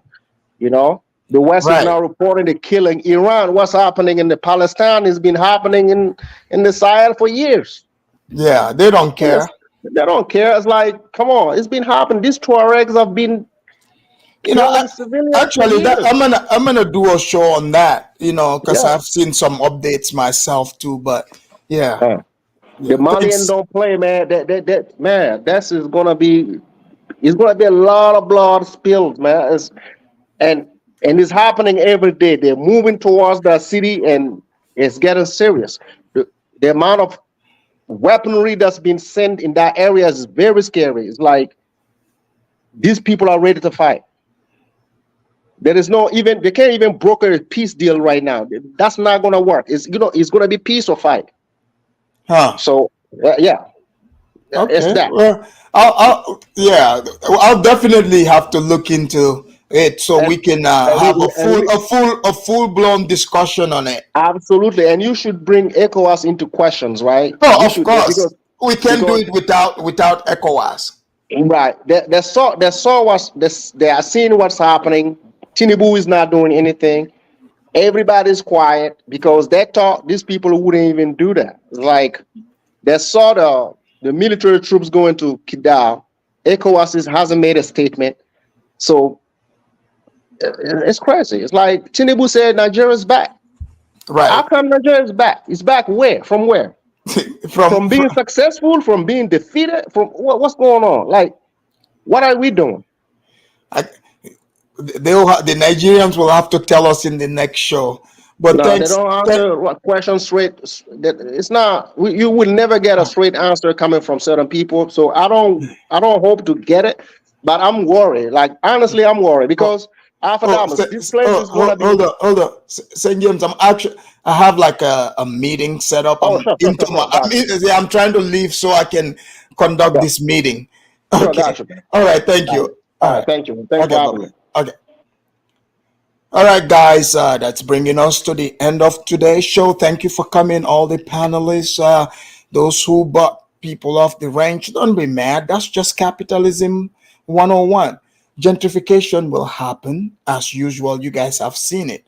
But, I wish to stay longer, but I have to run because you guys know these businesses are not going to run themselves. You know what I'm saying? Like I said, that's how capitalism works. You do the one work here, another work is waiting around the corner. So I gotta go take care of that, and I'll see you guys another time. And for those of you that feel bad for people that lost their ranch, feel free to donate to them, either Cash App, you can do PayPal, whichever works for you. Until next time, I'm your host, Afridamus. Shout out to all my people out there. Peace.